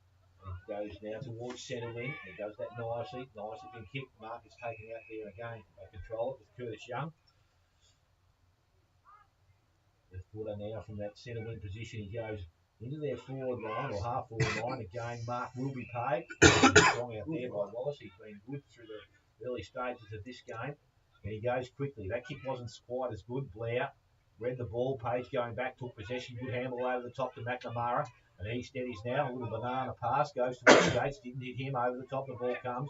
Picked up there. Oh, that's a good strong tackle. And umpire says he was looking the ball. I'm not sure how much proper opportunity there. Well, it's because he couldn't get rid of it. He had his arm. But that, against the Winchelsea Anarchy game, that would have been a dangerous tackle. So I'm glad they've cleared that up. Keats and his mob have cleared that up. So the ball now goes by hand from Burke to Whitney, and Whitney goes into the forward line looking for man again. Good strong hand. Probably should have his arms chopped there or did. Fozzie had it, got the handball out again. He goes back to the side of his possession of Kerrins, gets the ball and goes back to Whitney. Gets out of 1 or 2 tackles now on his left. Goes by hand to Stagger, looks back inside. Got a playing by himself, straight to the hands of Merrick. And again, they've got a chance to turn the ball over, but it's picked up and cleared away this time by Hurd. Got the handball away. Harmer it is. He's worked very nicely. He's in and out of traffic on the right boot. Only just got the kick away. Going back towards Merrick on the right boot. His kick, as he was pushing the ball out, it was taken. It wasn't a great kick anyway. Goes back towards the Slater. He goes out the wide to Dwyer on centre wing. Runs, collects it. Actually didn't collect the ball. Taps it over the boundary line, and we're going to have a throw on the far side. They've done it again, both sides. Both sides have gone into their forward line this time badly, and that gives the defence a chance. We talk about the good forwards and all that. The ball still has to be delivered into the forward line well, otherwise they're in trouble. Pressure's really good from both sides at the moment. The ball's thrown in. Very poor throw. It lands with wide of the pack with the Rovers coming out from West, picking up the crump, kicking long down the forward line, looking for Blair. He's got some room over the back of the pack. Cleverly picks it up. He's tackled. Hand passes over his head. Butters up, tries to grab it again. But the old team of Muir and Silix. No, it's come out now. Muir's got it on the half-back flank. Kicks down the line, and Merrick takes the mark. On the centre wing, relieving pressure for the Bell Post Hill Panthers. He's looking around for some options. He's going to go backwards. No, he changed his mind. He's kicked it straight into the man on the mark, which is not a good look. Coming through, you'll get a second chance here, but West have got the numbers. I think that's a high tackle. And West will take a free kick. Merrick infringed. By the way, Tari's back cutting to win the Yards Hotel dinner for 2. No, the umpires decide to throw it up. So Wetton and Merrick gets it down to Collins. Collins gets it across the page. He hand passes quickly, but to no one in particular. It goes to the back of the pack now. They get another chance. It's Costello. Hand kicks in the middle of the ground. Burke's tackled immediately. Can't get away. West coming out very strongly there with Slater, but he can't break through the pack. Comes out with a quick kick to the middle of the ground. West comes through, kick it along down the forward line, looking for Dwyer. He goes over the back of the pack, can't take the mark. Running onto the ball there for the Bell Post Hill side is Kelly. He gets it away, gets a second chance. Back across to Staggart. Staggart kicks it to Whitney. Whitney hand passes across to Costello, and a neat little kick from Costello. Coming forward, finds up Whitney. He runs onto his favoured left foot, drops it neatly into the forward line, and man, it is. He takes the mark for Bell Post Hill, kicks the ball right into the centre of the corridor, and there, coming out to take a very strong chest mark, is Jaden Ettridge, and he'll line up for his second for the afternoon and get scores back all squared up. Oh no, they'll go in front because they got that point earlier, so it's 2-1 currently to 3 straight goals with Ettridge having a shot 25 metres out directly in front. Well, I tell you now, young Kelly down here, take a bow, mate, because when it was in dispute and it was going to be, he put that dinky little kick in, and that's the catalyst. It comes off the boot. A bit helicopter-ish, but Ettridge has kicked it straight through the middle, and it takes Bell Post Hill to the lead for the first time today. They lead 3-1, 19 to 3 straight goals. We're on the Common Nafeen Hotel scoreboard in the first quarter, 18 minutes in. Well, that was all about disposal. Dylan Whitney, once that young fella did that dinky kick, Dylan Whitney hit, what's his name, right on the chest, a beautiful kick out in front. And I'll tell you what, the way Ettridge comes out and takes that mark, you're going to have Jeff Southby, David Dench and Calvin Moore all rolled into one, and they are not going to stop that because his body's in front of the ball. Don't worry about taking it out there. He took it on the chest, and the defence had absolutely no chance in hell to stop that mark. So Carter back into the action now. Again, Wetton doing all the ruck work for West at the moment. Again, he gets it out nicely. Couldn't win the ball at ground level. Picked up there by Collins. He's tackled, ball to ground. No prior opportunity there. So a ball up will take place. Harmer's coming back from a bit of treatment inside. Looks okay. And again, from the middle of the ground, it's West. They tried to win the ball out through Hoare. He's able to get boot to ball. Now, the umpire from 700 yards away has paid that free kick. What for? I don't know. It must have been a holding after he kicked Sling it. tackle, I reckon. Yeah. Port now goes quickly into their forward line. Out the back, McNamara has taken the mark. He read that nicely. He's got players across the ground. He can go to Seward short. He's got Page back further, but he's going to go to the far side of the ground and towards centre wing. Out there is Barton. Good option. Tall bloke. Doesn't get the mark. Well done. Nicely there by Carey. Takes the ball towards the boundary line and over. So we're going to have a throw-in to take place. Look, I don't like to dwell on this, but when a good, experienced umpire sees something, calls play on, and then the young fella from a long way away, you've got to leave them alone. I say to Coots all the time, you've got to let them go. The ball thrown back in. Carter this time taking front position. Taps it back to the front of the contest. Collins was there. Got the handball away. Went back and tried to win it again, but the ball goes back over the boundary line. So another throw-in to take place. He's impressive. Carter's ruck work, isn't he, Grub? He really is now starting to palm the ball. Yeah, he really is. But on a couple of occasions, the young fella Wetton's done pretty good too. So it's a really good duel again. That's what you love to see. But, boundary throw in. It's Carter again. Gets it down towards Baseley. He can't break away from the pack. His teammates tackle to the ground. And we'll have another ball up. We're centre wing, far side of the ground. It's starting to get a little bit dark. The forecast is for rain probably coming in about half an hour. The ball's wobbled out. The pack goalpost still down on the knees. Hand passing out as Baseley gets it across to Collins. Collins kicks forward, but West pick up a crumbing ball through Dwyer. Gets it across to Carey. He does a very neat job back to Dwyer. Goalpost still presses intense there. The umpire has blown the ball and said West would tackle high in that little infringement, and they have the ball in the back lines. It's Thomas Burke. So Burke kicks down the centre wing, coming over the back of the pack. Trying to take the mark is Milnes. He can't break away from the pack. West tackling very hard. No one can get away. I think it's Big Carter on the ground trying to break away. The umpire's blown the whistle. Players still going at it a little bit, but we will have a ball up on the centre wing, just inside the boundary line. Far side of the ground. Goalpost Hill 1 point in front on the Common Defence scoreboard. Carter gets it down again to Baseley. He can't break free of the pack. Long hand path from West is intercepted by Collins, and his little kick only goes as far as Ryan Gans for West, and he'll kick the ball back into their forward line. He's waiting for some options, runs around in a neat little pass looking for Bangura. He can't hold the chest mark as he dives forward, bounces back to his feet. Can't get it away, the umpire has deemed. He's received a high tackle. There's something wrong with these binoculars. And Bangura for West gets the ball forward, coming over the back of the pack for Blair. He can't take the mark out to Muir for West. He relieves some pressure, but the ball is still hotly contested. It's Page coming through for Bellpost Hill. His hand pass is intercepted.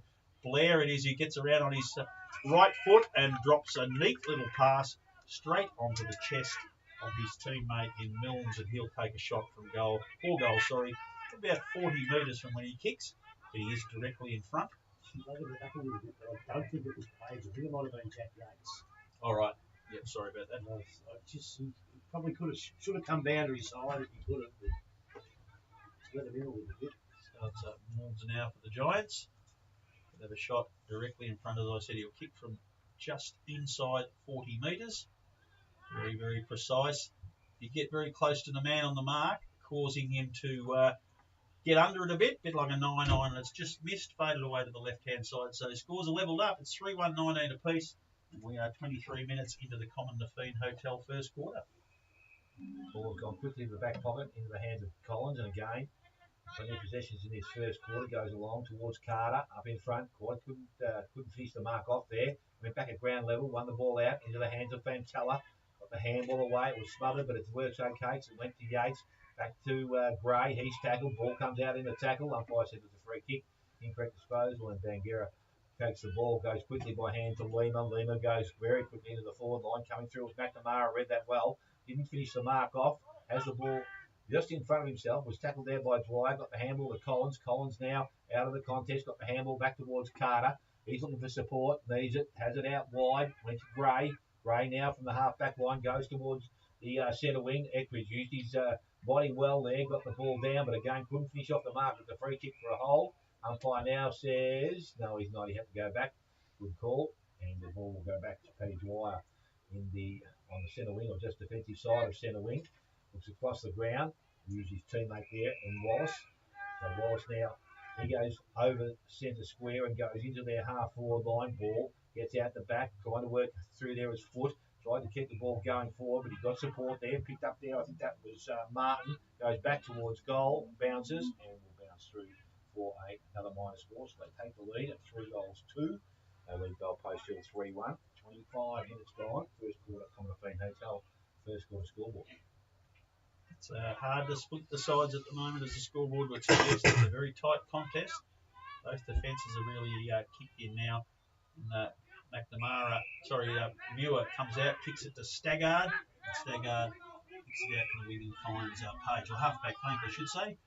Page for Bell Post Hill, waiting for options. Everyone's covered off. The defences, as I said, working really well, but he's found a short, kicks it back to Muir. Muir kicks into the centre of the ground and finds his teammate Kelly. Kelly gets it across to Staggard. He kicks down there in the line.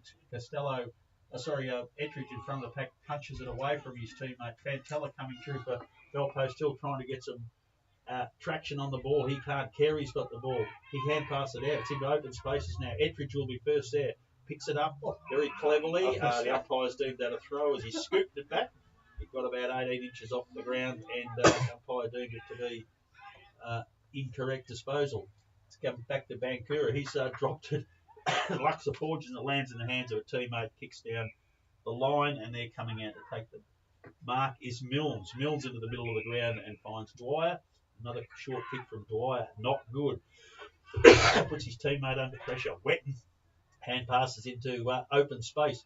His teammate first onto the ball there. Hand passes further on field looking for Wallace. He can't break free, but the umpire has called the ball back. And it's going to be a Dwyer for the Geelong West side. Wallace, he kicks in the middle of the ground, coming through very strongly there for his Slater. He can't get away. Hand pass across to Burke. Burke kicks long and low into the forward line, looking for Ettridge, but coming out in front to take the mark is Lima. He breaks free very quickly. Kicks long down the line, looking for and finding his teammate. And the umpire said infringed. The ball was punched away by Staggard from Blake Dwyer, but he felt that he had infringed, and Dwyer now kicking long and low into the pocket, looking for Blair. Blair and it's Sulix who've had a really good battle so far. Blair tried to use a bit of quick body movement. It's gone over the back of the pack and out of bounds, right in front of the scoreboard, which shows Geelong West 3-2, Bell Post Hill 3-1. Common Defeat Hotel sponsoring this first quarter here at Myers Reserve. They're lucky to get that too, because they kicked it to a 3-on-1. I can't believe that. We're just lucky the ball went over the boundary line. The ball is thrown back in the forward line. West, they tap the ball back, goes towards Yates of Bell Post Hill. He's tackled, and again, there's no chance of ball coming out of there. Umpire will come in quickly, and they'll have the ball up. 35 from the goal. Since he'll do the ruck work. Greg's in there also. Ball, the ground level's picked up. They work the ball towards their forward pocket, picked up there again. They work to Blair, and he says that's incorrect disposal. Free kick will go to Bell Post Hill. Bill Whitney, recipient. Not too many options down the ground, but not too much movement, so he's just going to have to go long and wide. Merrick will be the target. Pushes out, ball comes back to him. He gets the ball back behind the contest. They work that nicely into the hands of Whitney, who's followed up, and again his kick is back.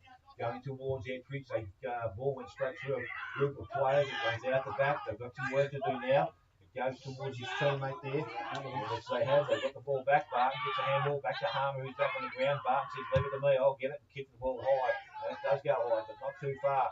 Ettridge tries to force it away. He's going to take the mark. He gave a little push. Pay the West. Well, he did give a little push. Fair enough. They've got to take the mark. Give the West player, I think. What? Scary. No, I played it to carry the mark. No. He went backwards. And Yeah, that's what he's done. In the hands of Burke now, and he runs. It's Wallace goes towards centre wing. Good lead up mark. And that was foot on the left foot. Foot on the left foot. Good work. Dwyer, good lead up. Good strong mark. And he looks back inside, goes towards his teammate. Kick was okay.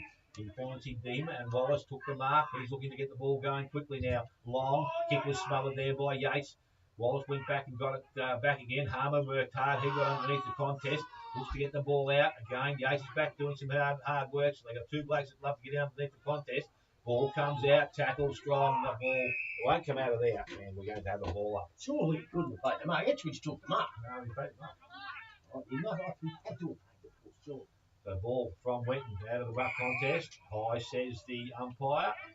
Merrick laid the tackle, so Wheaton now with the ball. Options across the ground, called the play on now by the umpire, so he just rides the ball long, and again, numbers are there with Belpo still basically couldn't take the mark. Blair pushed past the contest, they get the handball back to Sulix. Sulix goes to Burke out wide to Costello, he looks up, goes towards Yates, dangerous kick, you have to make the contest. That's a mark. Oh, could have been paid, but it doesn't matter because the siren has sounded. And it's going to be quarter time here at my reserve. Commonwealth Hotel first quarter scoreboard sees Goalpost still at 3-1. The Giants 3-2. Goal kickers to this stage. We have Jane Ettridge with 2 for Goalpost Hill. Sam Harmer, the other goal scorer. And for the Giants, we have Chris Martin, Alex Blair, and Josh Bandura. So we'll take a short break. Come back. Quarter time action here from my reserve. You listen to 94.7 The Pulse, your home of local football. Mike can keep going. If he keep going, get his car and don't ever come back, because he's the worst umpire I've ever seen. He is an idiot. Oh, what now?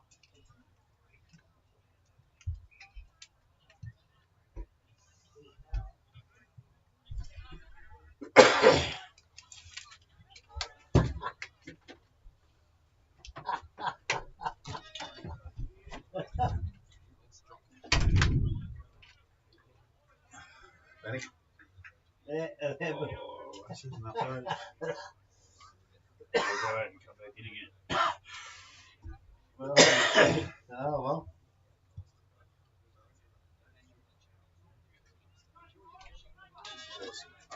So who?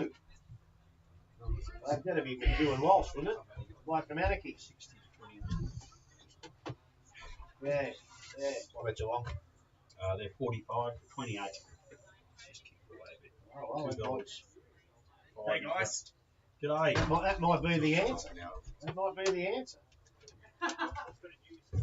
Oh, I'm gonna see what How you going, Dave? He's got to try and keep going. No one's no indiscretions, no swearing. You haven't had the dump button. I think we're going all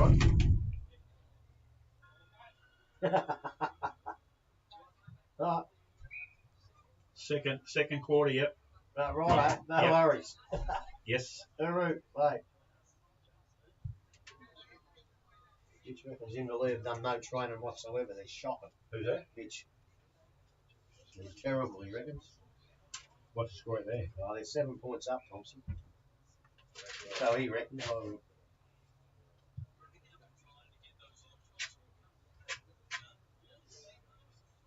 wish he hadn't ranked. He's a fucking pain in the ass.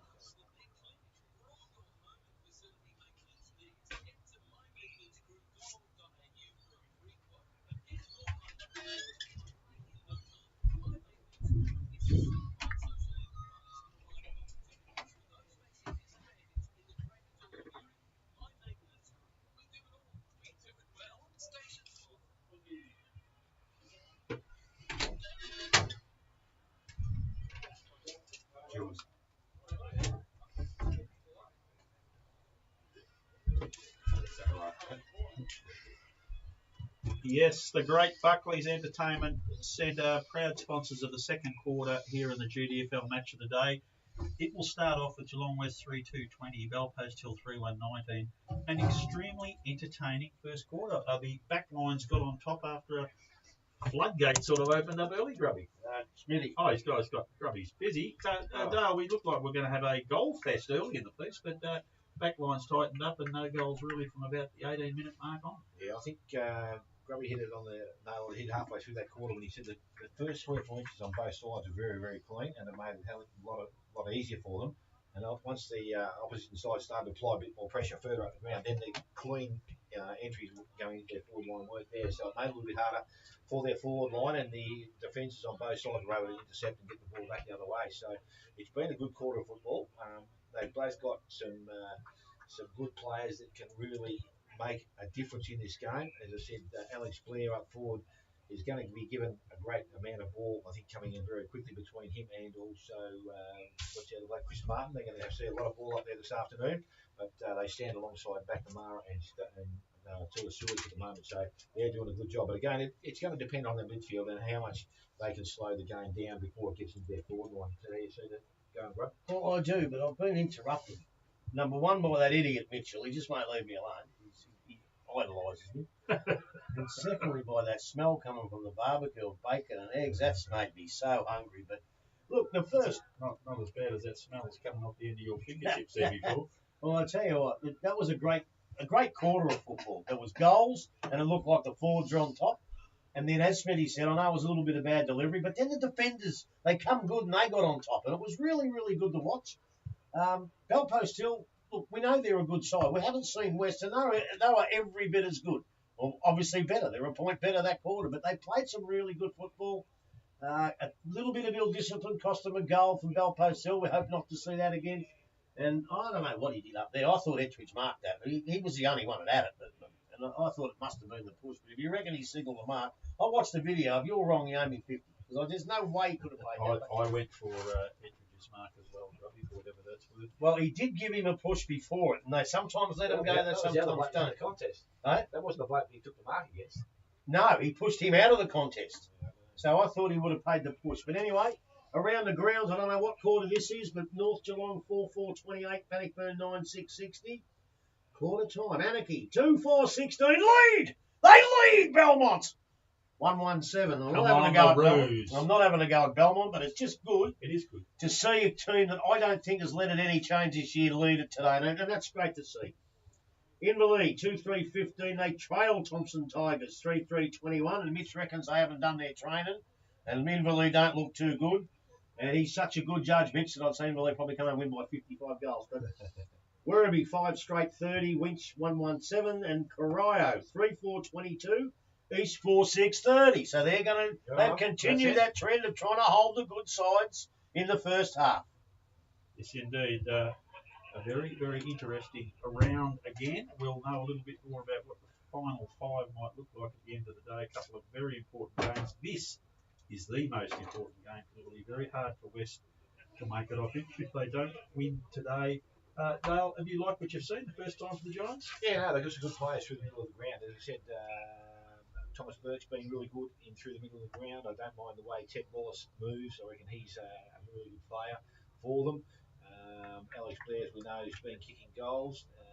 The young Blake Dwyer, I think he's been okay up forward. He's presented nicely when the ball's come down in that area. And actually, Harrison Foote, he's a big lump of a lad, and he seems to, when he's been on the ground, he's been able to provide something for them when they go forward. So they've got some good options there. As I said, Chris Martin had 2 shots at goal. He's got 1 goal. The first one was a set shot. Never looked like missing when he left his boots. So some good players there, and I'm looking forward to the rest of this contest because I can see this going right down the wire. I don't think any side will actually get too much of a lead, I wouldn't think. No, it looks like it's going to be a very, very tight afternoon. Cats up by 17 points, and Western Bulldogs well in front of Adelaide in the 2 AFL games that are currently underway. And I would reckon that game at Bannockburn North is probably somewhere in the third quarter now. Bannockburn got a 5-goal break, so that's probably the end of North from there, you would think. So yeah, that helps. As I say, Bannockburn would like to coast in and finish second, and they've got the chance to do that. Look, in that quarter, it's very hard to pick good players. Matter of fact, it's harder to pick bad players because I reckon everyone had a go and everyone played pretty well. Carter probably had the best of the ruck. Muir was good. Kelly. Palmer was dangerous up there before the shoulder injury. I hope he's all right. Whitney was probably their best. Yates was pretty good. I got Bo Collins in, but I'll tell you what, 3 or 4 disposals in a row over there went to the opposition, so that takes a little bit away. Both Dwyers were all right. Wallace was good. Long was okay. Wetton tried his best in the ruck and had some good moments. Slater and Bangura was okay as well. We're in the centre of the ground. Dale Smith, get the Buckley's Entertainment second quarter underway. West 1 point in front. Siren sounded here, so we're about to start the second quarter. Again, Ruckman will go to it. Wetton's there. Carter over the top. Gets it down. Bangura went at it one-handed. Wetton got it back. Got the handball out. To his teammate in Wallace. Out the back door. He goes further. Into the hand of Gans, and he goes towards our half-forward line. They run onto the ball, and I think it might have been Blair. Kicks quickly. I know if it wasn't Blair. It's kicked off the ground there by Sulis this time. Ball goes back outside. Mark's been taken out there by Burke. He was one of the good players in the first quarter, I think. I don't know, it might be Burke this time, is it? No, it's not. So the ball goes quickly into their forward line again. McNamara over the top. The ball is spoiled and goes back towards the boundary line. Burke's just walked past the bloke. He's got the ball. I'm not too sure who it is. Chris Hoare who kicked the ball. Chris Hoare. Okay. So he had a couple of good touches early in the quarter as well. Ruckman go at it. Carter, he's there. Carter now will go up against Foot. Foot gets front position. Carter up over the top. Again, ball comes out of the contest. Gold Post Hill with some numbers there. There's a holding decision. So we go back to Gold Post Hill and Whitney. So Whitney now will hold things up from the back pocket position. And go down the line and go towards centre wing. Wetton sneaks across. That's a good hand out there, Joel Page. So Page now has the ball defensive side of centre wing. Players running through the middle. They don't use Kelly, so he goes longer. That's a nice looking kick again. Costello protected the space, went back and collected the ball. Needs to get the handball away, but he hooked up and kicked the ball back into Kelly, who continued down the ground. It was a good kick. He just needs to pick the ball up. Got options over the top. Went that way, but Bangera read it nicely. Got the handball out. Goes backwards into his teammate's hands. So he runs in the back line. I think that's Carey. Goes short. Nice looking kick. And it's Wallace turns and goes. Can use the ball nicely. Goes out wide again. Mark wasn't taken. Foot probably took a look too easily. Muir arrived. Taps the ball out in front of himself now. Foot worked hard at ground level. Went back and tried to win ball back. And the ball now sits underneath the contest. And it's not going to come out there. And don't put any more pressure on the ball. They're just about exploded. He's a big, wealthy looking custom. Young Harrison. Foot. Yes, he is. Really? You like that minute back where he dropped that mark. So Carter now get front position, but Wetton read that nicely, try to get the handball out. Well, they do. They work the ball from the contest. It ends up in the hands of Wallace once again. He's tackled, taken over the boundary line, so things have been held up. So we're going to have the ball take place.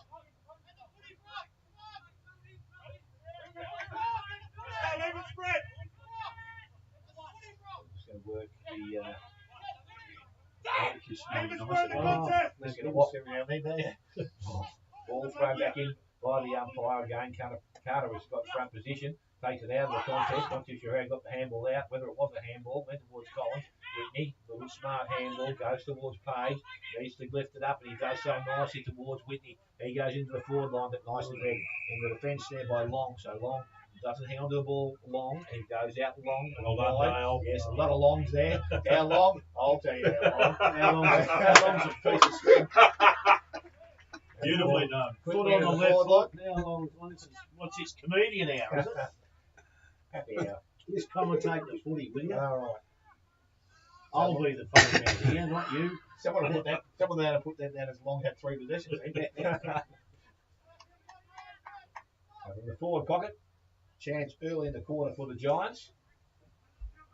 This is Chris Martin. We know how well he can kick. This is going to be a problem we wouldn't think. Accuracy also looks okay, and I think that's gone straight over the umpire's head, and it has. So he has got his second goal of the afternoon now in the fourth for the Giants. They are 4-2. They lead Gold Post still 3-1, and almost 4 minutes gone. Second quarter, Buckley's Entertainment. Second quarter scoreboard. Yeah, again, like Dylan Whitney's playing so well, and his kicking's been so good. And all of a sudden he comes through the middle there and plants it straight on the chest of a West bloke and down Never seen that before. No, but I'll tell you one thing. I've worked out the way that this bloke kicks all his goals. Because it looks to me like he only needs 4 or 5 kicks and he'll kick 4 or 5 goals, Martin. He's a beautiful kick. A bit like Ettridge up the other end. So Wetton gets the ball down to Whitney. Whitney's been shoved in the back by Wallace. Wallace has played a pretty good game, as has Whitney. That little last kick was a blemish, probably only one. The veteran left foot midfielder for Gold Post Hill slides that lovely left foot kick into the forward line. Coming out is Dwyer for the Giants side. Gets it across to his teammate in Curtis Young. He kicks it a little bit further forward, but Gold Post Hill come out through Carter. Kick the ball neatly into the middle of the forward line, and they're coming out to take the mark is Will Kerrin. I haven't seen much of him this afternoon yet, but he's got a chance to put the Panthers back to within 1 point of West again. I think he's only a kid too. I think he's only a very young. He'll kick from about 30 metres out. He's going to be almost directly in front. And, a great little foray forward there by the Panthers needs to be finished off nicely. Umpire runs across a little. But his teammates are very happy, and that is a goal. Fourth for the afternoon for Bellpost Hill. 4-1-25 West to 4-2-26. We are 5.5 minutes into the Buckley's Entertainment Centre second quarter here at Myers Reserve. Again, through Whitney, they brought the ball in very quick. It still wasn't a great kick, but it put it to the advantage of Bellpost Hill. But because it comes in so quick, there's a lot of the West blokes just fail to get down there and help out their defenders, which causes a huge space out which young Will Kerrins could run into, and there was nobody there to hinder him, hold him, or even just get in his way. And that huge space provided enough space for him to come in and take a nice mark and kick a really nice goal. They tell me he's only a young fella, so that's good to see. A good mark, good kick, and let's hope that there's more young kids like that come through into our league, because that's the chances we give them. I'm getting the bacon in the roll. Yes, no, it's the ball back with the umpire in the middle. It's thrown now in the air. Going this time it was when they got it. Yeah. He read that nicely and goes quickly back into their forward line. That's a better looking kick. Straight into the hands of man who was standing there, so he can go back and quickly put the Bellpost Hill back in front. Well, I hope he does, because young Kerrins again presented for a nice little pass there and he ignored it. So he obviously thinks he can kick it. Let's hope so, because, as I say, young Will Kerrins, he's presented 2 or 3 times in a row now. I like kids do that. Bloody beautiful. So man now comes in. He'll kick from about 45 metres out, almost directly in front. Nice looking kick. That's off right. The and he has put it straight through the middle. So Luke Mann's got his first of the afternoon at Bellpost Hill. They now take their lead. They are 5-1. They lead the Giants, who are 4-2. And we have gone 7 minutes. Second quarter, Buckley's Entertainment Centre, second quarter scoreboard. Is that Reece Burke? That was Reece Burke. Gee, it looks different to me. I thought it wasn't. Yeah, he's lost some weight. Yeah. But they've taken the best on the ground off the bloody ground. What's going on, Dill? No, mate. Look, again, they didn't need that space that time. But again, out of the centre, brilliant. Carter drops the ball down in front of Collins. He can't break away. Has a second go at it, but the umpire's What's blowing that? the whistle.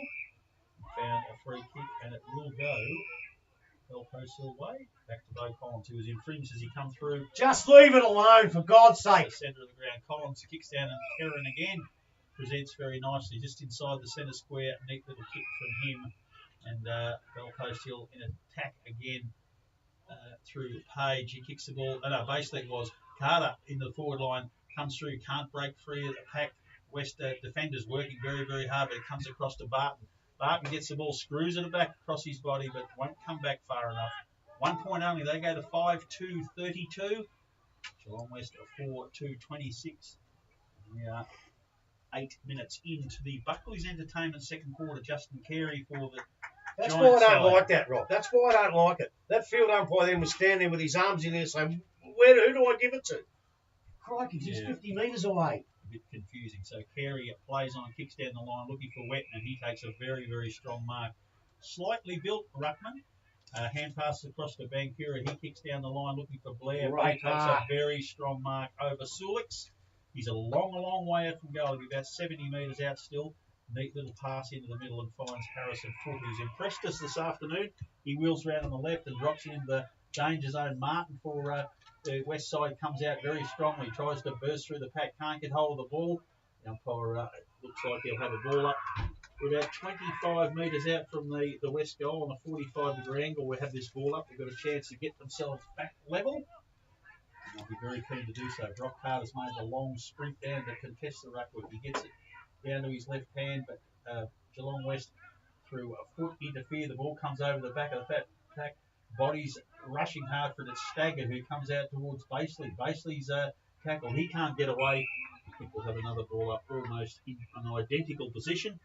Bellpost still 6 points in front. West deep in attack, looking to square the ledger. It's very important they do that right here. Carter and Foot it was. No decisive tap out. Staggard grabs hold of his opponent in Hall, drags him to the ground, and we're going to have another ball up. That's 3 within a minute, almost exactly the same spot. West desperately trying to get themselves a scoring opportunity. The ball thrown up by the umpire, Carter up over the top, nicely done. Goes down to Baseley, kick, didn't travel too far. He was sitting down. Ryan Wallace got the handball back. They go inside looking for Bankura. He needs to get in out of trouble. He did that nicely also. They break the tackle, kick towards goal. It's going to be hitting the post. Oh, no. And that was Thomas Burke. A quick snap at goal, and it's through for a minor score. So it's 4-3 to the Giants now. They trail Belpost Hill on 5-2. And the ball back with the defence. Billy Muir looks like he's going to do the kicking duties. Who kicked that? Thomas Burt. Yep. Oh, I love the way he just took the tackle and kept calm. Good kid. So Muir now decides to play on, kicks long to Vance, centre wing, Kieran from behind, kicks probably a bit too deep in the pack there, but the marking game by Wallace, moves nicely, kicks the ball well, goes back into centre half forward, but going back and taking the mark, and that was nice work there, and that was Ernie, goes out wide now, looking for his teammate, the sun's starting to appear out there, and must be pretty bright, hands went up, handball over the top was good from Costello, goes to Basley, got in and out of trouble, puts himself back and went back to Mann. Mann looks up and chips the ball in towards Burke. And he takes it everywhere. He's got a teammate over the top. Lyman smothered the ball. Ends up in the hands of Costello. Got in and out of trouble. Needs to release the ball and does so. Goes out wide. They need to work hard now. West have got some players around, but Burke picks the ball up. And on the right foot, he slams it through for his first goal of the afternoon. 6-2 now for the Belpost Hill side. They lead Giants 4-3. And we have travelled just on 11 and a half minutes. Second quarter, Buckers Entertainment, second quarter scoreboard. Well, that really hurts you because you had the ball in your forward line, West, for quite a long time. I thought they would have been just a little bit pretty there, Cozzy, and that blokes left, right and centre they could have given to. West almost stopped the charge, but Reece Burke, he kicked that goal like an experienced Belpost Hill player would kick. As soon as it hit the foot, he put his arm up. It's a hard goal. It's a hard snap. He's a fair way out. But he knew it was a goal. We knew it was a goal straight away. And that's experienced Belpost Hill football. And West must score soon, or Belpost Hill will run all over the top of them. That front, we're expecting at 3 o'clock. Just crossed Colac and doesn't look that severe, so we're going to get wet at some stage, but not too bad, hopefully. Merrick gets a very good hand on the ball, but coming through for the Geelong West side is Burke. He kicks down the forward line, but going to take a neat little mark there. For the Dragons is Dragons. The Panthers is Matt Kelly. The Bell Park Dragons got in the head there. Kelly kicks the ball across the ground, coming through, taking a mark now is Sulix for the Belpost Hill side. They're just on the edge of the 50-metre arc, trying to get out. Another little kick goes back to Kelly. He drops the mark. Foot grabs hold of him. That is it, holding him. And 3 weeks ago, now he's paid holding the ball, holding the man. I mean, what? Yeah, he's paid the second one. That's dropping the ball. Well, it should have been, but he's paid the hell and the extra, throw afterwards. extra long tackle. Tackle in. I'm not quite sure what that is. Ball kicked into the middle of the ground. McNamara overruns it, coming through hard for the west side. Very bad. He's played very, very well this afternoon, and that is Wallace. He kicks the ball down the forward line. Dwyer comes out, can't quite take the ball. Sulix does a very good job for Belpost Hill. Hits it across into the back pocket. Fantella kicks out towards the centre wing. Players desperately trying to get hold of the ball, going hard at it everywhere. Umpire comes in, blows the whistle. We'll have a ball up. Centre wing, far side of the ground. Belpost Hill have got themselves out to an 11-point break, and we are 13 and a half minutes into the Buckley's Entertainment second quarter. All bobbles over the back of the pack. No one can break clear again. I think the umpire's going to be forced to ball it up again, which he is. No prior opportunity there for Joel Page. And a secondary ball up centre wing. Merrick goes up high, but coming over the top was wet, and he gets it down. Not really to any effect for his side. Umpire has blown the whistle as it bobbles over the boundary line. This time we'll have a boundary throw in. Almost identical spot, far side of the ground. Here at the Myers Reserve. Beautiful sunshine on the ground at the moment. We weren't expecting that, but it's certainly a pleasure to see. How are you going to get wet? You're going to go and play? Ball back by the umpire. Went, tries to take it out of the contest. Picked up there by Yates. Tried to force his way through the contest. Umpire says no prior opportunity there. So he's going to take position of the ball. Still on centre wing, far side of the ground. Highway side, Merrick there. Again, went and got the ball down. Picked up there and kicked by Basley. Didn't travel too far. Burke didn't take the ball out in front of his eyes, but the ball now runs through the middle of the ground. Again, it's picked up very cleanly there. The handle was good to Lehman. Lehman goes out wide. So he's got teammates running through the middle of the ground. Now they go back inside. That was Williams. Kick wasn't that great. It put his teammate under pressure. Yates wins back, goes to Merrick. Merrick to the running player in Burke. He looks up and goes into the forward line. And a nice movement there from Costello. And he will come up and have a shot for goal. I'll tell you what, Liam Merrick started off the game in very shaky fashion, but I'll tell you what, he's pulled his socks up and he's playing reasonable footy. We saw him play some good footy a couple of years ago. Now, I know he's a basketball background, but he's really lifted his game here. So Costello now with an opportunity. Kicked his first goal of the afternoon. And just stretch that lead for bell post hill. So he takes his time, he steps in, gets to 45, kicks on goal. Is it going to come back? No, it's not going to come back far enough and through for a minor score. So his first score of the afternoon is a minor. They move now to 6 goals 3, and the Giants are 4-3. We've gone 15 minutes. Second quarter. Ball goes out towards Long. Long got the handball over the top. And he goes now towards centre wing. The kick was out there looking for Milne, but the ball gets to the boundary line before he arrives. So we have a throw in to take place far side. West. Who coaches the Dragons, man? Bell Park. Yeah. Like Jack. Is it Shane Jack? Yeah. Oh, he played centre. Great player. So he went to St John's and then came across there. Beautiful kid too. Beautiful. So the ball now back on centre wing, thrown in. This time, ball is tapped back towards the boundary line, picked up by Whitney on the left boot, screws it around, goes back into the half-forward line, but it's nicely read out there by Lima. Takes the mark, transfers play towards centre half back. Will kick, put his teammate under a bit of pressure, but Carey did nicely, got in and out of trouble, and now delivers the ball back towards centre wing. Carter up over the top, had 2 or 3 goes, and then finished it off. Took a good mark. Player inside and Muir, but he's going to kick the ball. Been asked to play him now by the umpire. Goes towards Muir. One step, goes to Collins, a little half volley. Picked up by an ex-Bell Park teammate there in Bangura. Now it goes back to Sulik. Sulik runs through and takes a bounce and takes them on. Dashes away, got the handball back towards Burke. Burke put his teammate under pressure there. Terrible handball. It was a terrible handball. I don't know whether his teammate actually saw what was coming at him, but now the ball's been held up. So West have done that nicely and been able to hold the ball up in the centre square. See, Whitney kicks there and he kicks to a West player. Not his fault. He's going to screw it back. Bell post got to be there. Ball thrown up. Carter up over the top once again. Goes towards Fantella. Got the handball out, but interception again. West, they try to win the ball and clear it out, but the ball, a strong tackle over the top there by Bo Collins, and it's going to be a ball up to take place. See, Lehman got a couple of touches here. He's the one who's got to lift for West here. Ball thrown up. He'd be the other option I'll be playing for. I like him before. So he plays a lot back. High tackle there. Is that high? Yeah, the umpire said it was. I didn't think so. But the ball goes towards Gans and he gets the handball out wide. They run from the half-back line, kick towards Kelly and Bangura. Kelly arrives and got the spoil away. Went back, tackled, got the ball out. Don't know whether he completed the handball well enough, but umpires allowed it to go on. So they've been able to create a neutral situation out there. And it's going to be another ball up to take place. Forward of centre wing for the Geelong West side. Made the binoculars on that. He missed by about a fraction of an inch. Carter doing the ruck work. Wetton's also there again as Carter brings the ball back towards Yates. He's tackled and again brought back to ground. Umpire's going to come in surely and say it's going to be mine. He's let things go for a fair while here. Ball has come out. Gone back into the contest again. They win the ball out the back. This time went towards Page. Didn't take it cleanly. Picked up and it was Yates who got the boot to ball. Again, West, they come through that half-back line and hit back in towards the full forward position. Sulik, good spoil from behind at ground level. Dwyer's there. McNamara did nicely, tacked it up towards Stagger. He goes in the middle. Cantella run onto it. His kick's important. Yeah, nicely weighted straight over the top to Costello. Looks up, put his teammate under a bit of pressure. Had more time. Yeah, no, it was well read back there. And that time it was Williams once again got the ball out to his teammate. And they run the ball to the half-back line. This time it's Carey. Carey steady, sings down, looks at his options, goes inside. And Burke takes the mark. Burke of West, the Giants, and he's now looking to bring the ball across the ground. Well, that's where I thought he was going.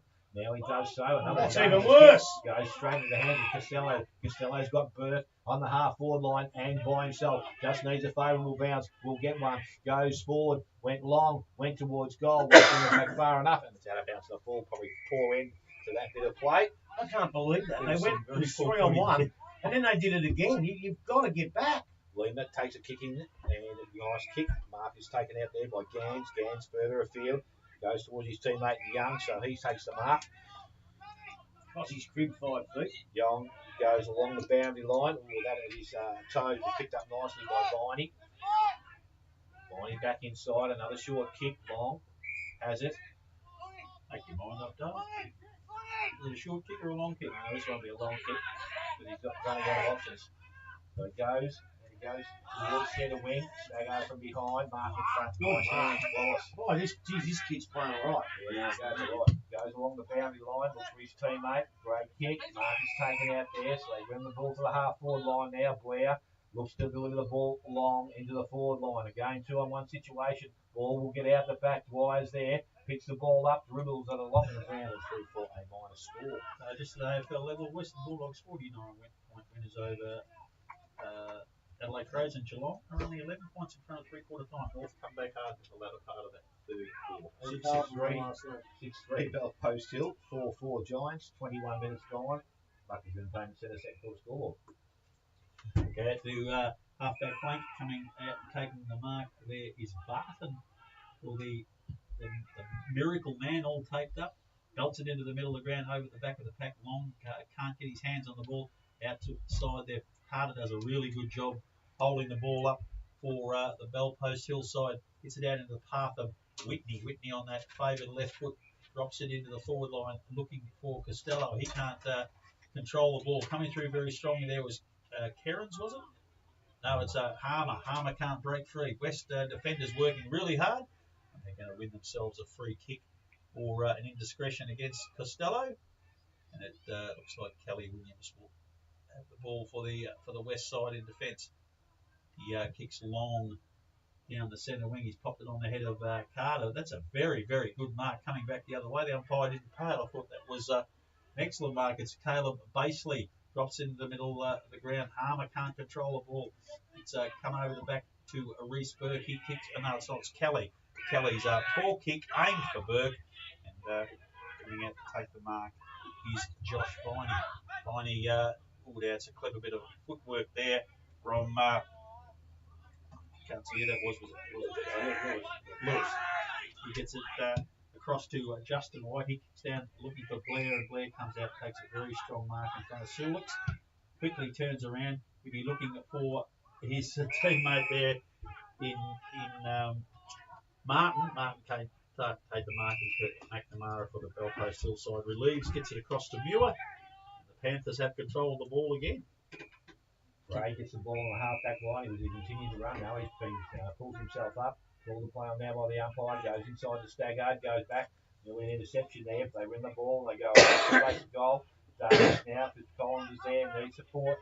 The 2-on-1 situation. He picks the ball up. Now he's in trouble. Umpire says he's circling. He's let play go. He's got a teammate that arrives and it's going to be tackled and brought to ground. Ball comes out. Umpire says he's going to come back and it's going to be a ball up to take place in the half-forward line.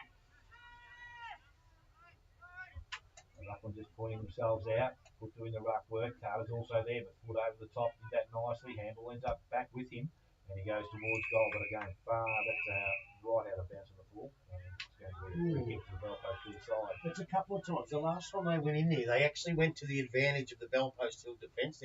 They've just got to go in a bit more neater and cleaner because they actually need a couple of goals there, and they haven't gone in well enough.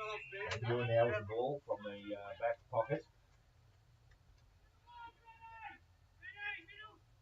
Direction from up the field, he decides to go towards Timmy Barton. Carter's also there. Ball comes back towards the ground. They're picked up there by Burke, and again they put the ball back into the forward line. Dwyer didn't get a favourable bounce, but ends up in the hands of Martin, and he just goes bang and kicks his third goal of the afternoon. And that's the fifth for the Giants. They're 5-4. They trail Bell Post Hill on 6-3, and we have gone 24 minutes. Buckers in the second quarter scoreboard. Well, they were a little bit, I thought, unlucky a minute.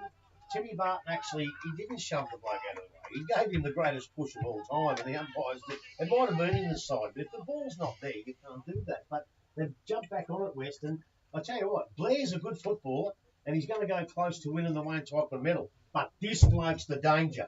He's the danger, Martin. I said it right from the start from the year, and we didn't see him because of injuries, but he's the danger, Martin. He's a very, very good player. He's kicked them from a long way out. He's kicked bananas. He just knows what to do. He kicks the type of kick that he has to kick. He's a very, very good player. Bannockburn 9-6-60, North 4-4-28. Ball is thrown up and again in the middle of the ground, went over the top. They clear the ball away, and that was nicely done there by Hoare. Goes into the forward line, and Dwyer comes out and takes the mark. And he plays on quickly. That was Blake. Goes quickly into the forward line. Nice kick, and the mark has been taken out there. And again, West with some nice, clean movement into their forward line. Have an opportunity here to regain the lead with a straight kick. And it's Alex Blair that's going to be taking the responsibility. You just kept talking until he turned around, didn't you? Well, see who he was, yeah. I wasn't 100% sure. Me either.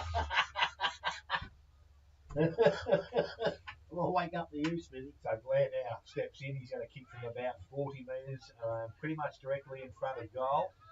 Comes in. Well, that's a shot as soon as Oh, no. So I thought it was going to come back, but it hasn't. It's through for a minor score. So Blair with 1-1. And the Giants now to 5-5. They trail Belpost Hill on 6-3. 25 and a half gone. Buckley's Entertainment Centre second quarter scoreboard. It's a bit of a tradition here. If Belpost Hill kick 2 or 3 goals in front, they usually win, but they're fighting back west. Indeed. Well, comes out from Muir. He kicks it across the goals. And Belpost Hill have it there, kick down the line. Collins is under the ball. He can't take the mark. Dwyer pushes it away, but can't hold the mark himself, and it dribbles over the boundary line. Anarchy 4-6-30, Belmont 6-4-40. Inverleigh 5-11-41, Thompson 3-3-21. They have been doing their training mix. And coming over the back of the pack, trying to win the ball for the west side is Wallace. Comes out towards Basely. Basely taps it back into a dangerous spot. Merrick gets it over the top of the pack to Collins. A neat little kick is intercepted, but Collins wins it back again. Burke hand passes long towards Harmer. Harmer gets across, kicks it across his body into the forward line. Coming out to take a strong mark for West is Long. He kicks down.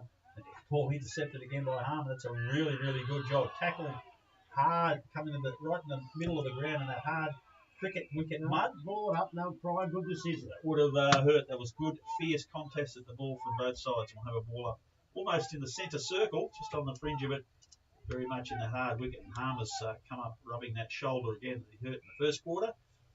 Wetton gets the ball down to Wallace again, who's probably been the best player on the ground. His hand pass is intercepted. We'll have another pile of players, pretty much the same spot on the edge of the centre circle. West trailing by 5 points here, and we are 27 minutes into the Buckley's Shut up, I'm Entertainment trying to second get these quarter. last 2 scores in. Go. Keep talking. Go now. No, wait till the play. The play comes forward. Harrison Foot comes out for West. Drops a very good tackle on the teammate. Bo Collins picks up. Hand passes over the top of his head, but Dwyer from West gets it across to Wetton. His hand pass goes nowhere. Merritt comes out. That Belpost Hill player ducked his head. Oh, that's holding the ball. It should have been. He's played it from way back here because he ducked his head. It was holding the ball. That was his prior opportunity. That's a shocker. So it's Stop Yates. playing him from down there. Yates gets it across to Muir. Muir kicks into the middle of the ground and basically takes the mark from Belpost Hill. Quickly round on his right foot, punches the ball away. Is long from the pack. Lands with Dwyer. Dwyer across to Wallace. His neat kick out on the wing to Wetton. But Belpost Hill are going to get there first. Hand pass across to Basely. His tackle he's kicked it across to Merrick. Merrick kicks long down the line. That's a very, very good mark by Lima under a fair bit of pressure. And a very talented player. We haven't seen the best of him today, but when he does dash, he dashes really, really well. Lima across there to his teammate in Carey. Carey's kicked the ball down the line a bit, and again it's Wallace. Wallace kicks it to Bankura. And exciting little running player has the ball on centre wing. Drop punt looking for Wetton. Coming over the back of the packet. Punching clear.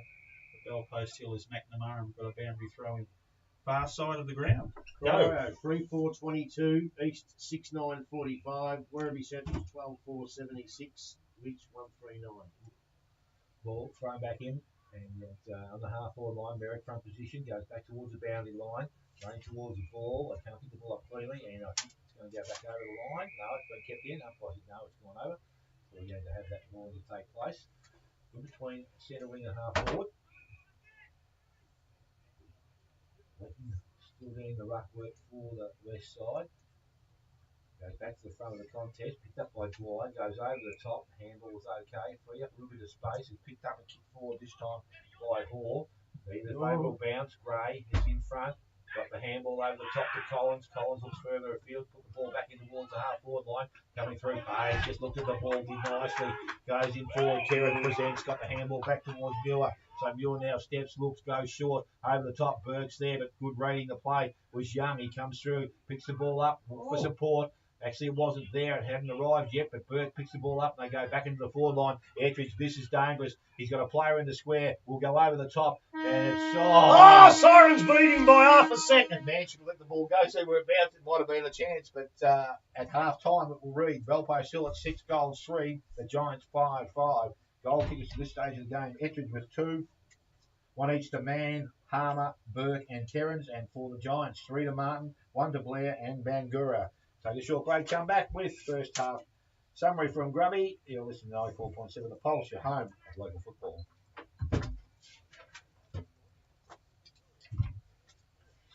North won't go away. Why does that fucking idiot pay free kicks from down there?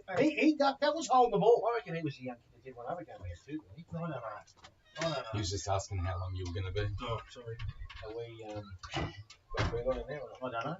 Sorry, David. What was that? Steele, are you there?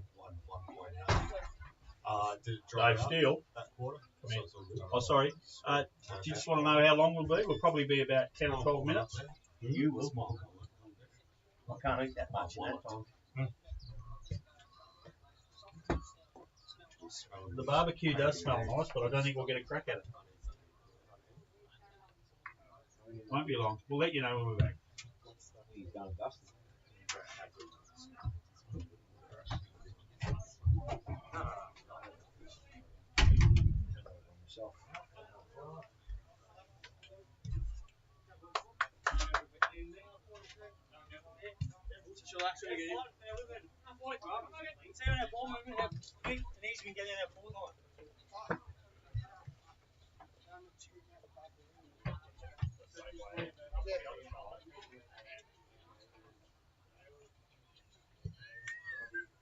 Oh, these aren't going to do well again. Right.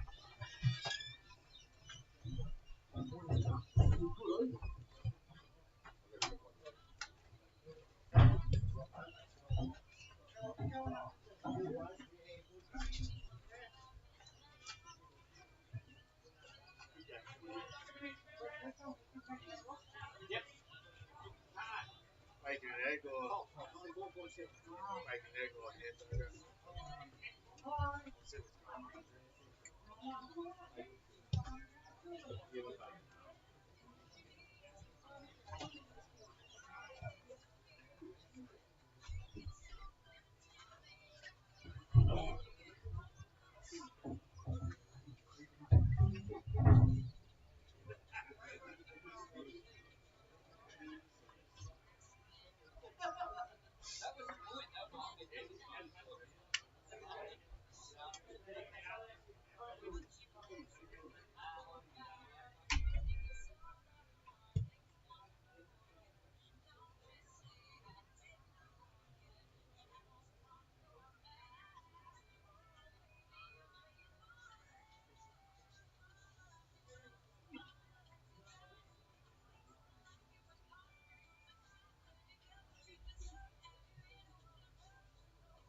Now if they lose, this is really tough.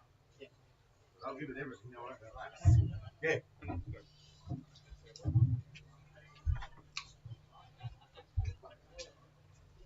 Fucking sausage. Why don't you give us a hamburger?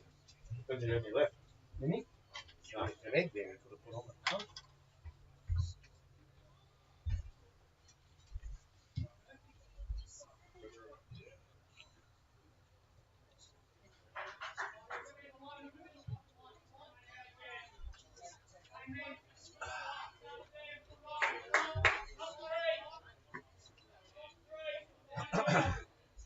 Good, you Tara getting it. Tara. Into who? Clients. What? Oh, screaming. Screaming.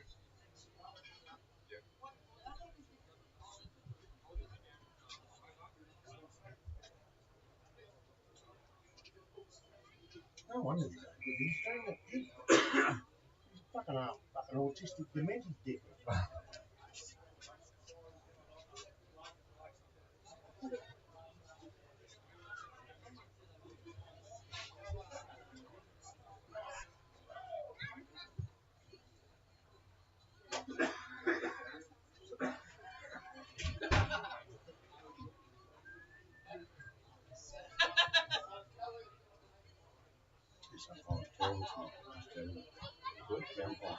Oh, yeah. Yeah, no, you can't talk to him like that. Yeah.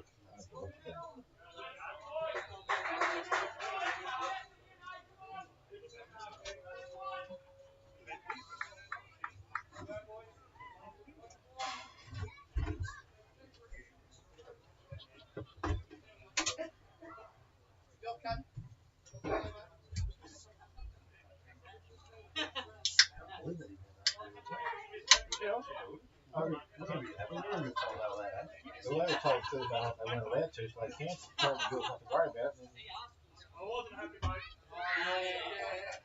they were changed on the following day. Somewhere else. That's why he said, I just want a sausage or a hamburger.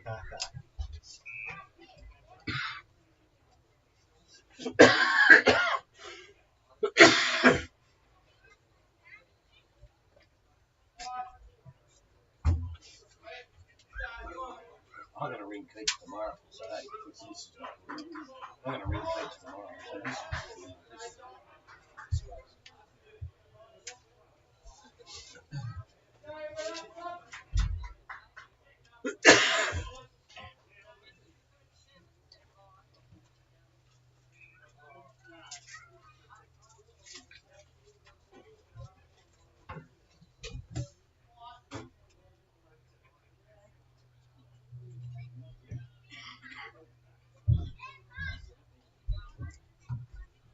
going well, mate. Thank you. The boys are just tucking into a bit of food. Rob's had one that's gone down the wrong way. Oh dear. I'm having another coughing attack. There's a cracker of a burger. I might have to. Occasionally you get it wrong.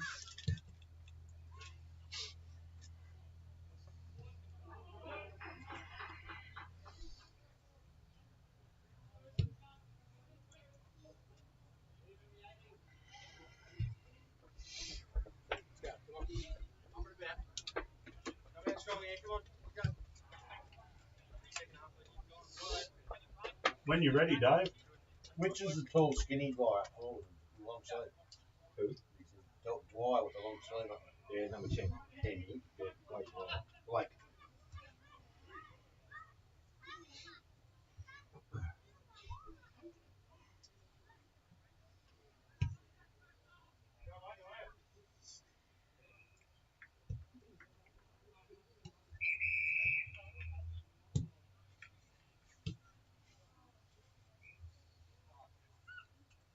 We're back here at Myers Reserve. Belpo still 4 points in front of Geelong West at half time. 6-3-39, 5-5-35. We're in for a very interesting second half here. Both sides have a real prize, top 3 for Belpo still, and a continuation of a chance to play finals for West. Rubby, a very interesting, entertaining game. No clues yet as to which way it'll go, or do you think Belpost Hill just have a class advantage? Well, the only reason I would say that with Belpost Hill is because of the million times they've done it from half time onwards on this ground. But in the actual play, I thought that when they got to a couple of goals out and made a couple of blues up forward, 3-on-1s, and they just muffed them up a little bit, which would have given them 17-point lead. I think that would have been the straw that broke the camel's back. But with West, they know. If they don't win this game, it's going to get a lot harder and a lot harder again to make the fight. And they just gave it everything they had. Have they run their race? No, I don't think so. I think they look a bit younger and a bit fresher, and I think they're okay. I think they can still win this game of football. Well, like I said during the game, Lima and a couple of those blokes, you need to get a bit more out of them. Belpost Hill, well, they've done this for years. I wouldn't go as far as to know who I would predict from here, but it was just such a great game. Collins, Whitney, Sulix, Burke, and I'm going to give young Liam Merrick a vote because the way he pulled his socks up. Wallace from the other mob, Dwyer, Blake, Martin, and probably a couple that I missed. I thought Gans was okay a couple of times too. I missed that other one. I don't know his name. I'll pick him up through the third quarter and throw his name. I thought they just, Martin, of course, presented, and so did Harrison Foote presented as well. So, no, I don't think it's over. I think it's going to be a thrill and all the best.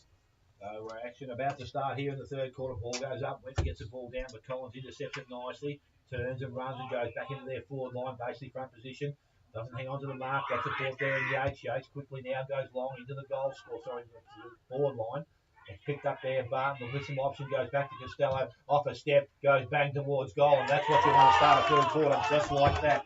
So Nick Costello has his first of the afternoon, and the seventh night for Belpost Hill. They're 7-3. They lead the Giants on the 5-5. That's taken 20 seconds.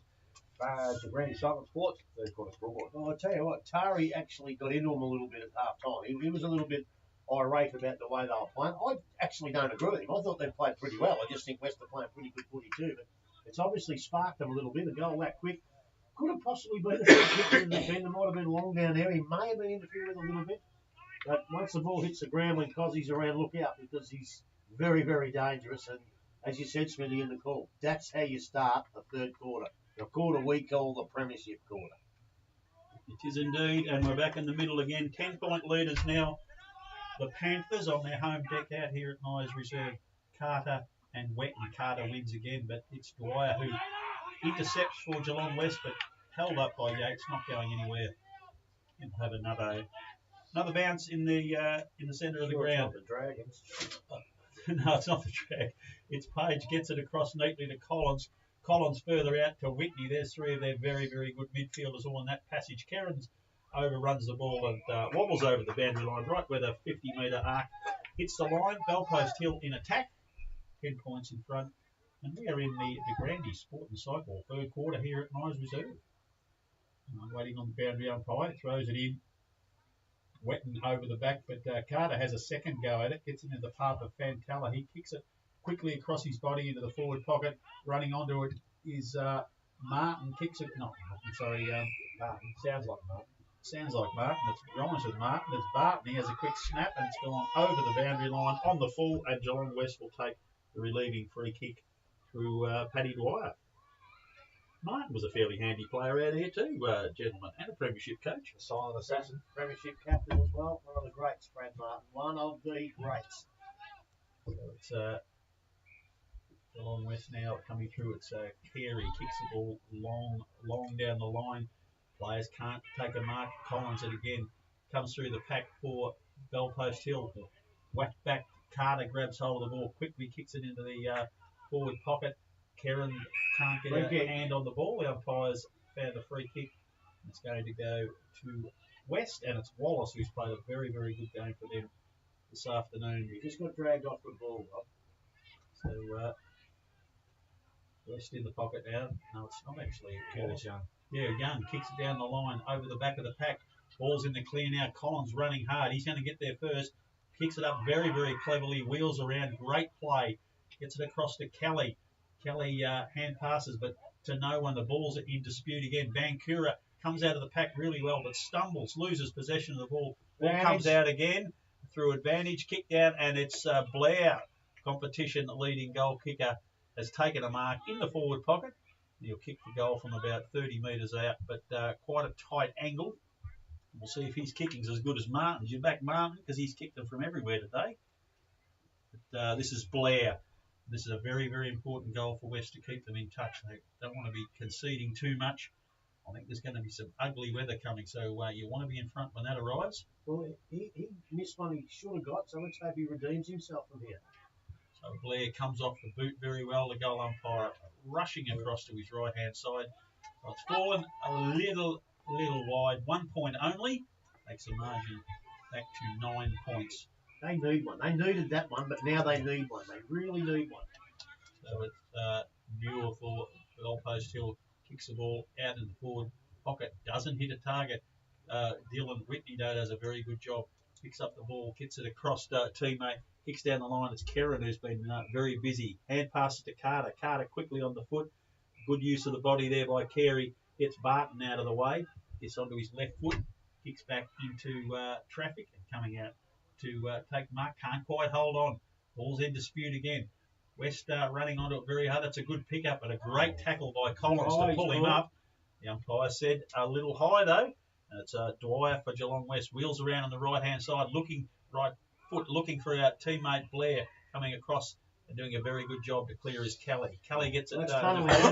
That's a the umpire has said, yes, that's a good call. Vancouver was who went underneath and took the legs out from Collins, and he'll take a free kick on half-back flank. Kicks down the line, but that's he's put it in terrible kick. It is exactly that. Lucky there's no one at the ground. That would have hit someone's car. So a free kick to West. Centre wing. Looks like Justin Carey's got the ball for the Giants.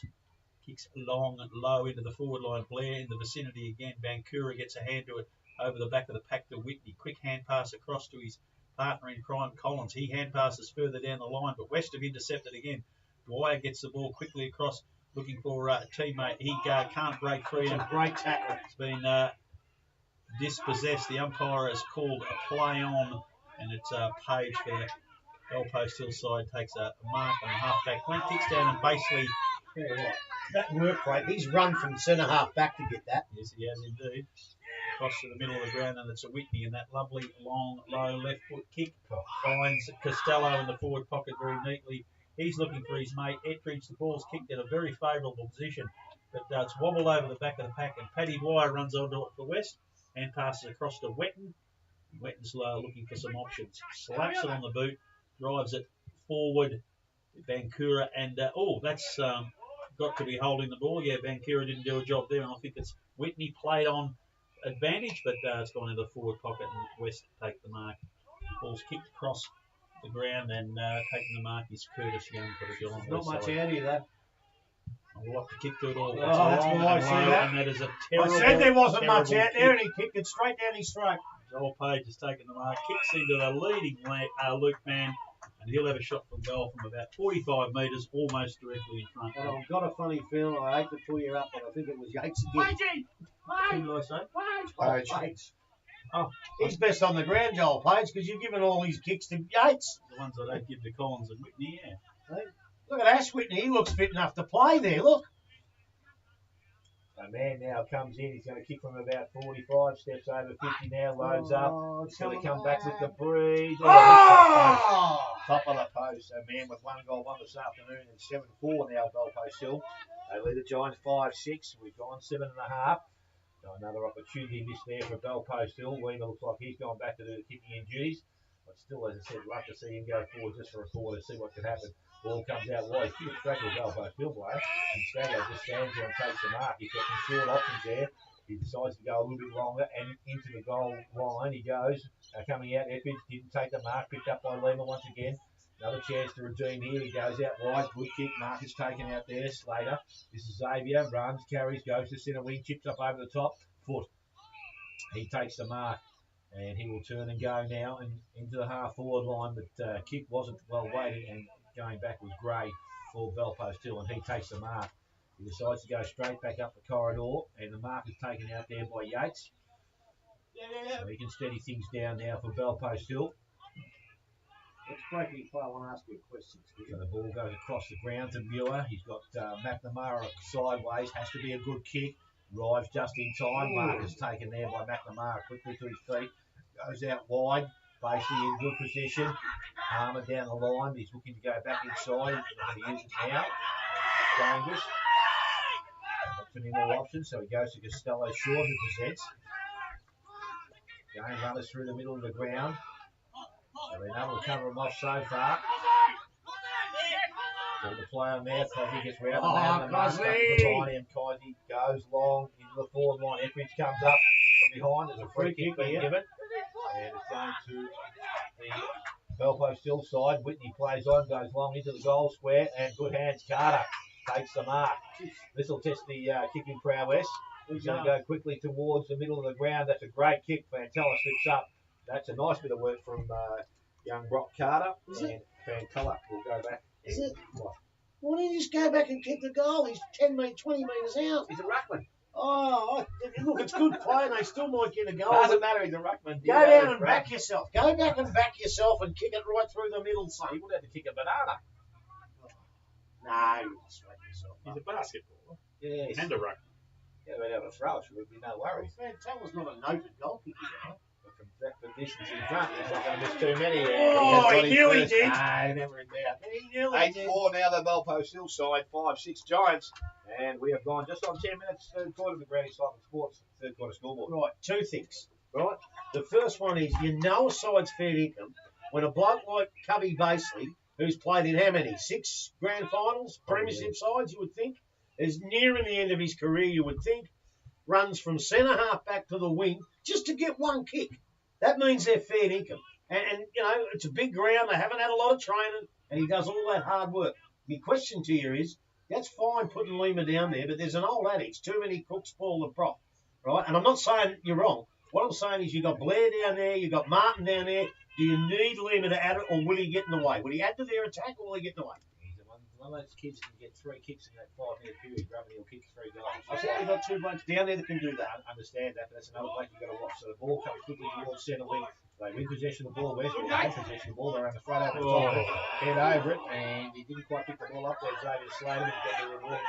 He has dived back like Greg Louganis at the Olympics. So he goes quickly into the middle of the ground. Kick was good, and the mark taken in there by Wetton. Wetton's got a running player outside. Went to handball. Oh, did he call stand or what? I don't know. I have no idea. What's the 50 for? Because he moved.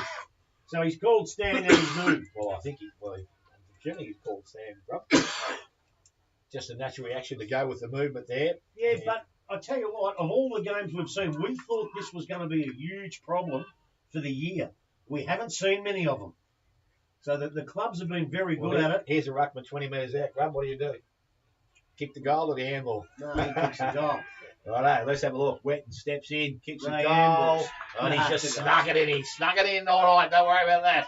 As his first goal of the afternoon. And now the Giants move to 6-6. They trail Goldpost Hill on 8-4. And we have gone now 12 minutes to Granny Cyclone Sports third quarter scoreboard. Well, if the Panthers kick the next goal before that, they're not going to answer your question that you asked me at half time, Rob. Hard to get back from there. But West had to kick the next goal, and they did, courtesy of a 50-metre penalty that we think this new rule. And as I say, we haven't seen it much, but it's so hard when a bloke with the ball gets a free kick or a mark and goes to move. It's so hard to stand still and watch him until the umpire calls play on. So I'm not sure I'm going to put that down as ill-discipline. It's just one of those things. They're going to have to get better at it because that rule's going to stay in this game. Yes, indeed. We're back in the middle. It's the third quarter here. Goldpost Hill, despite that last goal, still have a bit of an edge, I reckon, in this game. They come through with Whitney, who's played a particularly good game today. He kicks it across, and it's marked by Joel That's Page. Yates. Is that Yates? Joel Page. Yeah, kicks the ball neatly down, and Muir takes the mark on the centre wing. Goldpost Hill in attack again. Muir swings around, drops it into the path of Ettridge. He comes out, punched away from him, running towards the ball. Collins, as he's done so often today, picks up Dwyer in a tackle. The umpire will blow the whistle and ball up just inside Goldpost Hill 50-metre arc. They're attacking again, and I think the fat lady's already singing, but if they kick the next one, she will burst into It's only full. the third quarter, Rob. Yeah, No. I'm seeing a vast class difference here in the last few minutes. Bankura picks up a crumb over the back of the pack. He's out looking for his teammate there on the half-back flank in Burke. Burke hand passes, and the ball's waddled over the boundary line again, right on the 50-metre arc. I know where you're coming from. I know where you're coming from. The class of the kicking of Whitney and Page and those blokes, that's what's probably got them in front so far. But a big run-on from West here. No, I don't think the fat lady's anywhere near some. Ball is thrown back in, went in front of the contest. Ball goes down. It's kicked back into their forward line. Stagger it was, goes towards Merrick. Didn't take the mark, but recovered nicely. Got the handball away to Yates. Forced his way through. Got boots the ball. Goes back towards their forward line. Coming out is Carey. Carey goes long and out of defence towards the half-back line. Mark not taken out there. Interference definitely out there. Yeah, no, definitely was there. Yeah. And the free kick has been given to West. And it's going to go to Wetton. They'll go your goal scorer. And he's going to now try and deliver his play further down the field, I would think. I don't want to see him chip back inside. That might be a bit risky. So he just goes long and high towards centre wing. Foot is there. Mark is not taken at ground level. Ball is picked up. Again, umpire lets things go. They need to get the ball out. It was done so by Gray. Well, that could have been over the top. Yeah, In the back he's paid. Yes, it was. And the free kick is going to go. This time to Hearn. I think it is out there. Heard it's out there on the far side. So he will now deliver the ball back into their half-forward line. Kick wasn't great. The mark has been taken out this time there by Slater. This is Hayden this time. He goes into the middle of the ground. Kick had to be good and was. Coming up, Mark has been taken inside. That's Gans.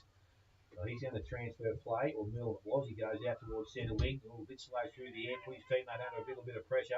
Opposite field player dives on top of it and heads the ball out. Now umpire comes in and says, ball up. It's going to be a ball up. He might have been a bit lucky there. And that's the difference. A couple of kicks there. The Goldpost Hill boys have been kicking it to position just a little bit better than that. The ball thrown up very quickly. Carter front position gets the ball down. Again, it numbers around the contest. And it's not going to come out quickly. Umpire says there's a high tackle there once again. Free kick going to the Goldpost Hill side. And it's Whitney. So Whitney now with the ball. On the left foot he runs and goes. And he goes long into the forward line. Nice kick out in front of Costello. Didn't have to change one step then. And he takes the mark. This is the important kick going in. Umpire's standing there. Definitely outside range. So he looks for the short option. He has one. Yates in the pocket. Not too sure the positioning's greater. No, it's a tough kick closer, a little bit closer to goal. I'm not sure Yates can actually kick that. I think he's got to look for someone. He'll go to the top of the square, I'd imagine. I reckon that's where they'd be happy to go. And he's going to go towards the goal square. And Mark is pushed through by the Geelong West defence and through for a rush behind. You're right. What happens if he kicks it to the top of the square? You're a chance, but too close to the goal line. Yeah. So the ball's moved in quick, and they go quickly straight down the middle of the ground. Lark is not taken. Foot had it. Give him a free, son. He deserves it. He's going to give it the free kick for a hole without the ball. Actually, thought the ball was going. He thinks it's going against him, but it's not. Put the hand up, then he says, "It's mine. Beautiful. I'll take that." Ah, then he does that. Yeah, kicks into Barton. Good strong tackle though. It all comes out. Goes in the hand of Edridge. Edridge looks up and goes back into the forward line, and the mark will be taken out there by Long. So he'll steady things down. Goes across the goal. And he looks for his teammate out wide again, slow through the air. Yates, and also right in there was his teammate in Whitney. He gets the ball back and a quick kick. That's a great kick. Off a step into the hands of Man, and he goes towards goal. And he says he likes it. So does the umpire. Luke Mann has his second. And the 9-4 Belpost Hill. They're 9-5. They lead the Giants on 6-6. And 17.5 gone. Buckley, the Randy Simon Sports got a scoreboard. Was that Whitney? Yeah. See, and that's what we've been talking about for the duration of this quarter, right? There's not a Geelong West player on the ground at the moment that can do what hasn't done what Whitney can do, what did with that one, right?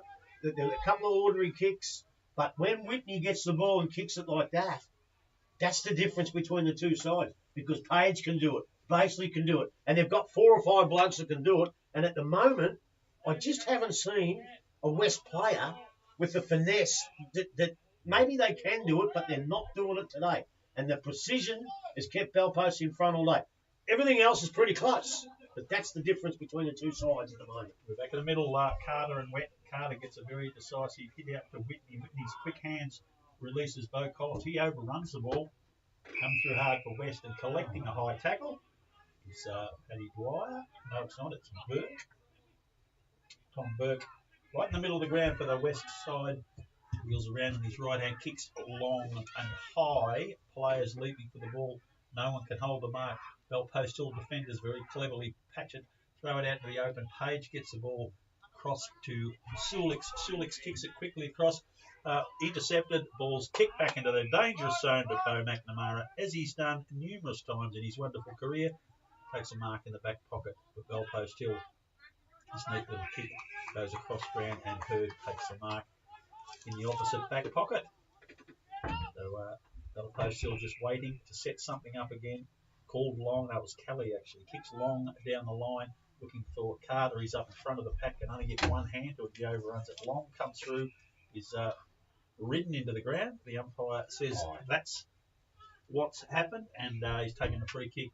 Kicks it back into the middle of the ground and finds Curtis Hoare. He quickly goes down the forward line looking for Young, as he can't get the ball coming through. He's tackled high, but breaks through the tackle. That is Wallace. He can't get through though. West just can't get any clarity at all in the forward line. McNamara releases Whitney. That lovely left foot kick of Whitney finds Costello on his own in the middle of the ground. He sees a man clear down the line. It's Harmer. He takes a mark, plays on immediately, just hits the 50-metre arc and goes long into the forward line looking for Merrick. Over his head, but he gets back. He takes first grab of the ball. Long tackles him. Dragged in. The umpires called it out of bounds in the forward pocket, and I reckon West will be pretty happy about that. Well, he's not happy. He believes that West boy reckons it was holding the ball. Yeah, but young Merrick, he got it out. So there's no way. I think he was asking for deliberate. I reckon. Well, all he was doing was trying to get rid of the footy. Otherwise, you'd have been pinks, and that's what he did. Ball's thrown in. Merrick again gets a hand on it.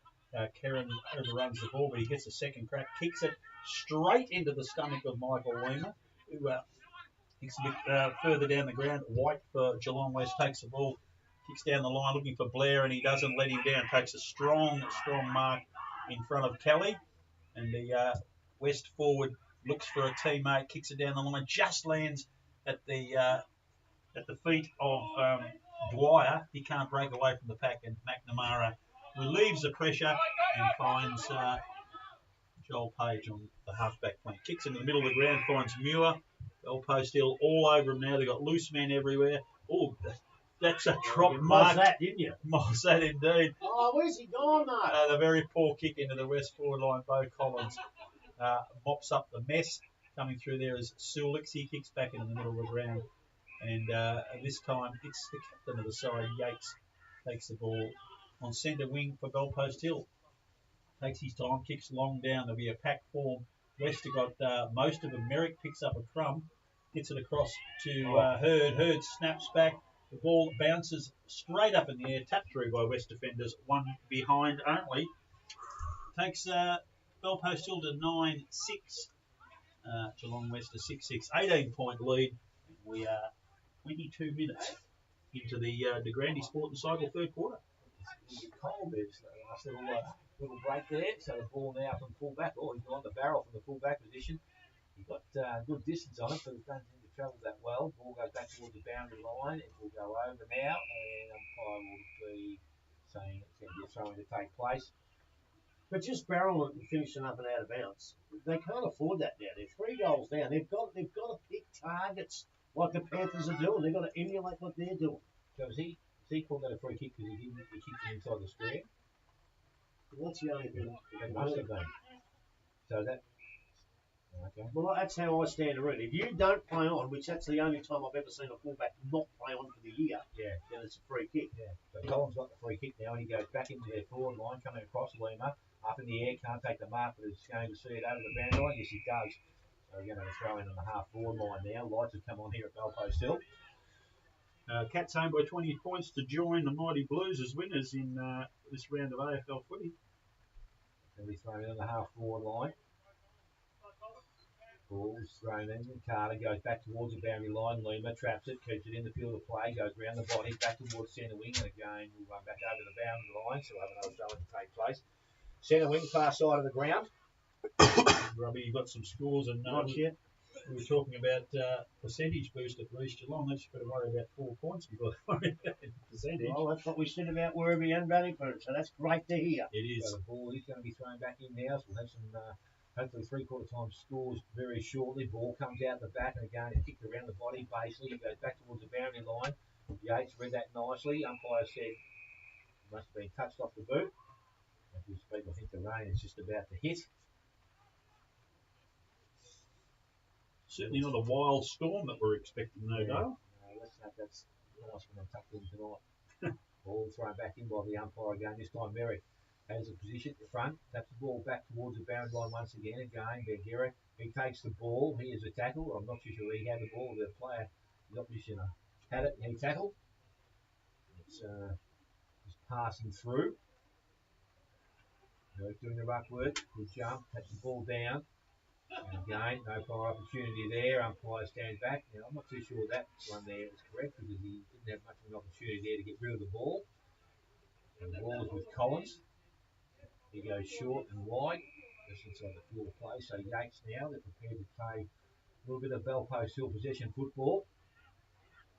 Move the ball slowly forward. And he kicks now from centre wing, goes into the half forward line.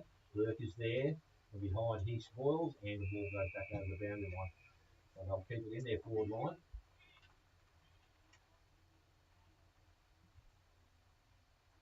Merrick pushes down again. Trying to the other against Hayden Slater doing the ruck work for the Giants. And ball thrown back in by the umpire again. Slater just pushes him out of the road and gets the ball to boot and goes back towards centre wing, coming through. Did that nicely. That was Hurd. Didn't quite trap it, but he kept the ball in the vicinity. Now he's back working hard once again. Again, Bellpost Hill with more numbers arriving. He's going to be able to hold the ball up, so the umpire will come back in and ball it up. Still on the centre wing position, this time just favouring the Giants. Ball is tapped out, goes to Banguera. Couldn't get a clean disposal away. He's got some support. Again, good strong tackling there. And both sides not prepared to let the ball come out. So we're going to have another ball up. Similar position to last. Just a cheerio to my older sister, Andrea. She's just got back from interstate. They've been quarantining. She's free. She's free. The bird. Look out, she says. In another pack, it comes out the back. Quick slap forward by Geelong West in the forward line. This ever reliable defence of Bellpost Hill. Sulix picks up the ball and very neatly kicks it out on the half-back flank, releases the player. Merrick and now has the ball on his chest on centre wing. Bellpost Hill will prepare for another assault on goal. Long kick down the line by Merrick. Costello's over the back, goes past him. Reese Burke can't control the ball, but lays a tackle, but West get free through Lima, kicking into the middle of the ground. The mark's taken.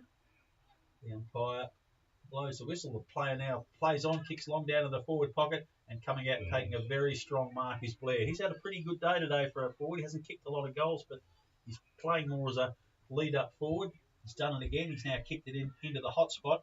But there's plenty of players there. What a mark! But they're all wearing Bell Post Hill jumpers, and it's Dylan Whitney who takes a very, very strong mark. Used his a teammate who sort of tunneled him a little. He's finished up with the ball. Looks okay, though. Kicks down the line, finds Fantella on the wing. Fantella quickly kicks down and finds Baseley. Baseley takes a mark, centre wing. Looking for some option. He's telling the boys just to settle a little. And passes over the back to the beautiful kicking Whitney. He drops the ball neatly. Oh, a page there. Yates. Sorry, Yates can't take the mark. He's done it again. Over the back of the pack, clearing the ball is Viney for Geelong West into the middle of the ground. It's White. White kicks into the forward line, but Sulix relieves the pressure again. He's had a really, really good day for Bell Post Hill. Kicks it to true centre half-back, Kelly.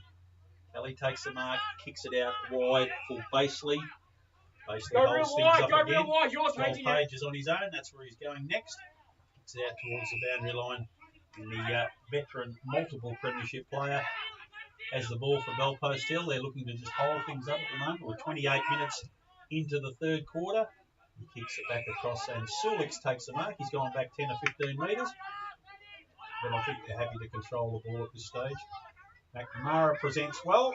He's the next person to receive the free kick. McNamara again out to the line, and it's Page takes a mark. So they're just playing genuine keepings off now as the third quarter winds down. It's the DeGrande Sport and Cycle third quarter. Page down the line, pack setting a very, very good attempt to mark to Barton. Doesn't quite hold on, he breaks through.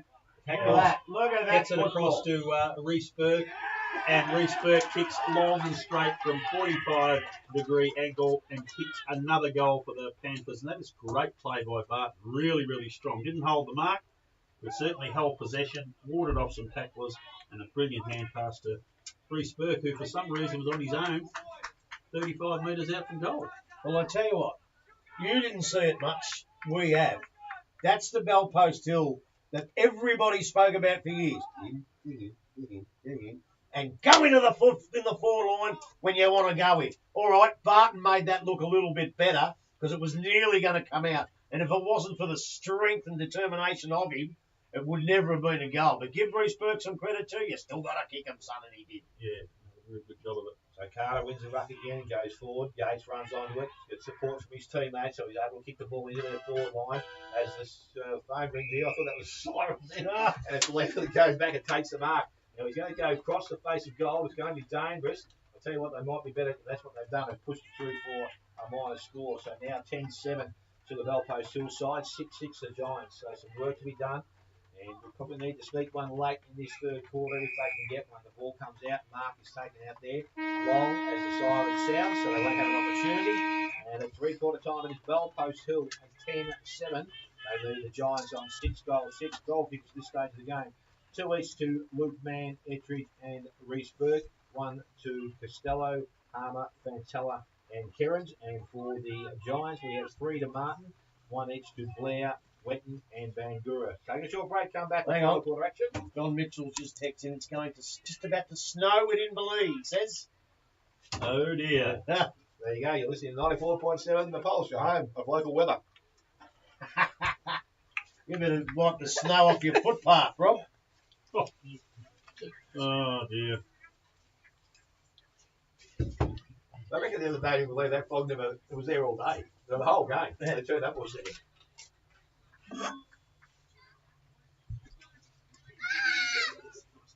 It's coming in from Meredith now. We might. But gets to Meredith usually separates, so it might go around Lara and around the coast. Yeah. Regardless of how much is coming, you prefer to be 4 goals up at three-quarter time than down.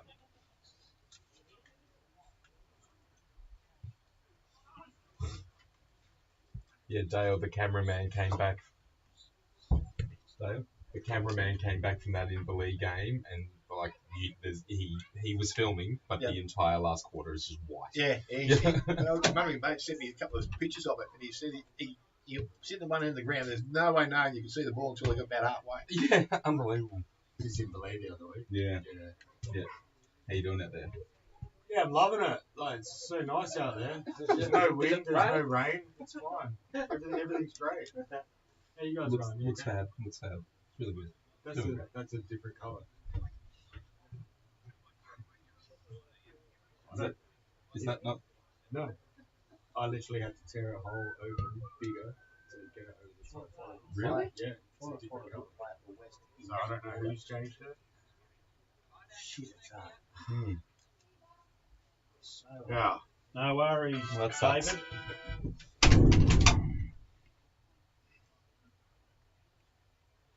Long maybe. Yeah. Ball. Did a couple of touches. Ball didn't get a couple of touches. Yeah, he did, because I was thinking, I was going to say, Who's that player? no, I was going to say, has he got a brother? If he has, I hope his mum's not here.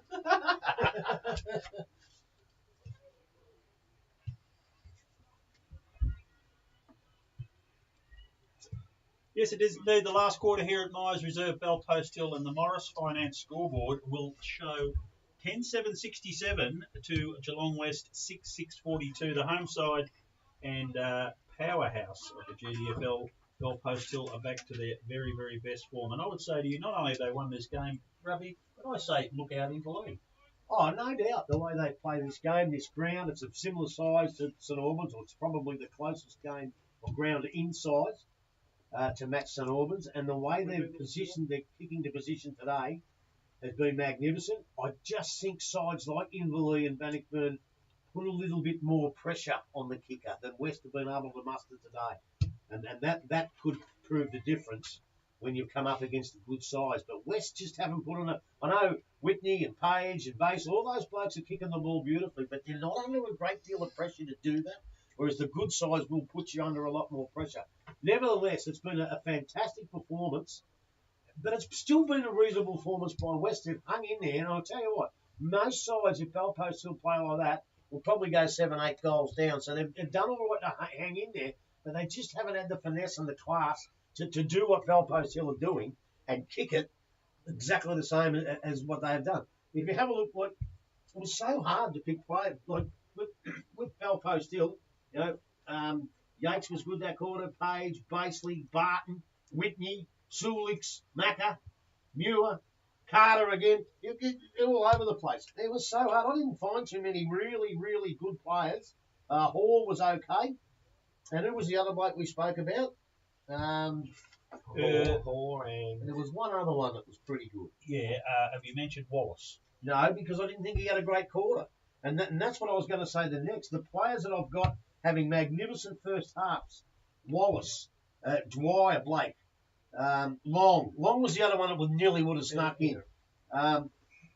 Martin, not his fault. Blair, not their fault. The ball didn't get down there much. But all those blokes that were keeping West in the game didn't quite perform as well in that third quarter as they'd done in the second half, in the first half. so Wallace, I reckon, didn't spend time on the ball. He went forward. Yes, Didn't he? So yeah. Again, And it takes him out of the Yes, game. And, yes. and that was one of the reasons why his performance in the third quarter didn't quite match his first half, because he was shifted down there.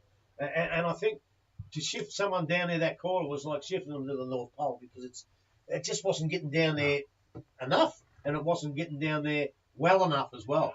So they're the type of blokes, if West are going to get back into this game, and there's still only 4 goals down, right? I know the weather could hurt them, but if you can kick 2 quick goals, all of a sudden, I know Bellpost Hill don't tend to panic, but you put yourself in with a chance. And I'll bet you those blokes over there think they're still a chance. There's a couple of blokes in here that think they aren't, but they think they're still a chance, and while they think it, I bloody will think it. That's good. All right? I just I haven't been disappointed with West. It's hard when you've had a couple of weeks off, because they were on a bit of a roll prior to that break, but they just can't seem to get any continuity. And you mentioned the quality of the disposal, and that's probably the key. There's just that class gap today, and it's 4 goals, 3/4 time. We're about to get wet, so I You reckon keep you're in a saying good... we. Well, You're not going to get wet in here. we'll walk to the car. If we're in Belay, we like it. We're going the other way. Straight in the box. Now, I don't know if these are 3/4 time scores. They're late scores, and one of them hasn't changed much. So I don't know whether they're putting them up. But I reckon Bannockburn and North Geelong's over, 11-8-74 to 4-6-30. Anarchy at 4-6-30 still. Belmont 6-6-42. So there's only 2 goals in that if the scores are right. No? Inverleigh 9-12-66. Thompson 4-5-29. Werribee Central 16-7-103. To Winchelsea 6-4-40. And Corio 7-11-53. Trailed East Geelong 11-12-78. 4 goals there. And if you're GFL fans, Banno's and Newton are 5 points in front of Grovedale. And Dale, your mob Belfast, 1 point in front of the South Wales. So It's not raining in Anarchy. Banno said it's not raining Anarchy. How they let him back in there the way he carried on the other day, I'll never know. They might be having him on the barbecue tonight. So the ball back with Whitney and he goes long into the forward line again. Numbers there. The ball comes back to the front of the contest. West have them there. Handball goes to Lima. Lima now steadies himself. Nice flat kick. It actually missed the target. Picked up nicely by Muir though. And Belpo still turn the ball around. They go back to their half forward line and Harmer. He traps the ball, but he can't keep it in. Ball runs over. It's going to be a throw in. The other thing I was going to say to you, just for time, Grub. Reece Burke, we haven't seen anything of him this year, but if he can stay fit and sound, he's going to be a bit of a bonus. You bet he is, and he looks fit too. And I'll tell you another thing there.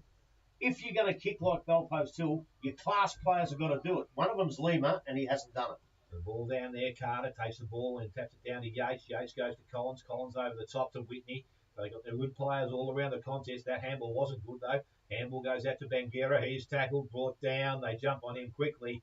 Ball's not going to come out, and the umpire has no choice but to come in and ball it up. Attacking side of centre wing for the Belpost Hill side. They'll just wear you down now, and they'll just keep playing their possession football. From the contest, it's Whitney once again out and goes long into the forward line. This time the ball gets out the back, and the numbers are this time through Dwyer of West. They go back in the middle. Muir read that nicely, but couldn't pick it up cleanly. End up in the hands of Yates, so he puts the ball back quickly. Ettridge comes up, ball out the back. Who runs onto it? That's what the question's going to be asked. It's going to be heading towards the boundary line. It's going to go over the boundary line. Oh, it's on the full. There's the umpire. Now it's hit someone's boot. Kelly Williams was standing there, so maybe his boot. And Basely will be the recipient. You don't have to be dead to be stiff, do you? No. Basely says, I was going to take this on the right foot on that side, but it's going to go back to Whitney now. This wouldn't make a mockery of it. With his kicking. Oh, gee, that's a tough kick for a left foot. It is. That's what I said. That's why Basely grabbed it when he went over the fence. Yeah. He might go the banana here. So Whitney is going the banana, and he has put it out of bounds in the full. Missed everything. Yes. That's his second bad kick for the day, and he's probably had 35. Alan Moore. Hello, Alan Moore. Mr. Moore. Oh, shut up, Jimmy. Same thing as yours on the right.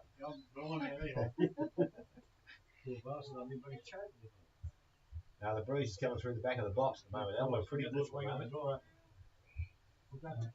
Rain a little heavier here at the moment, and we're expecting a bit more. There's quite an ugly storm.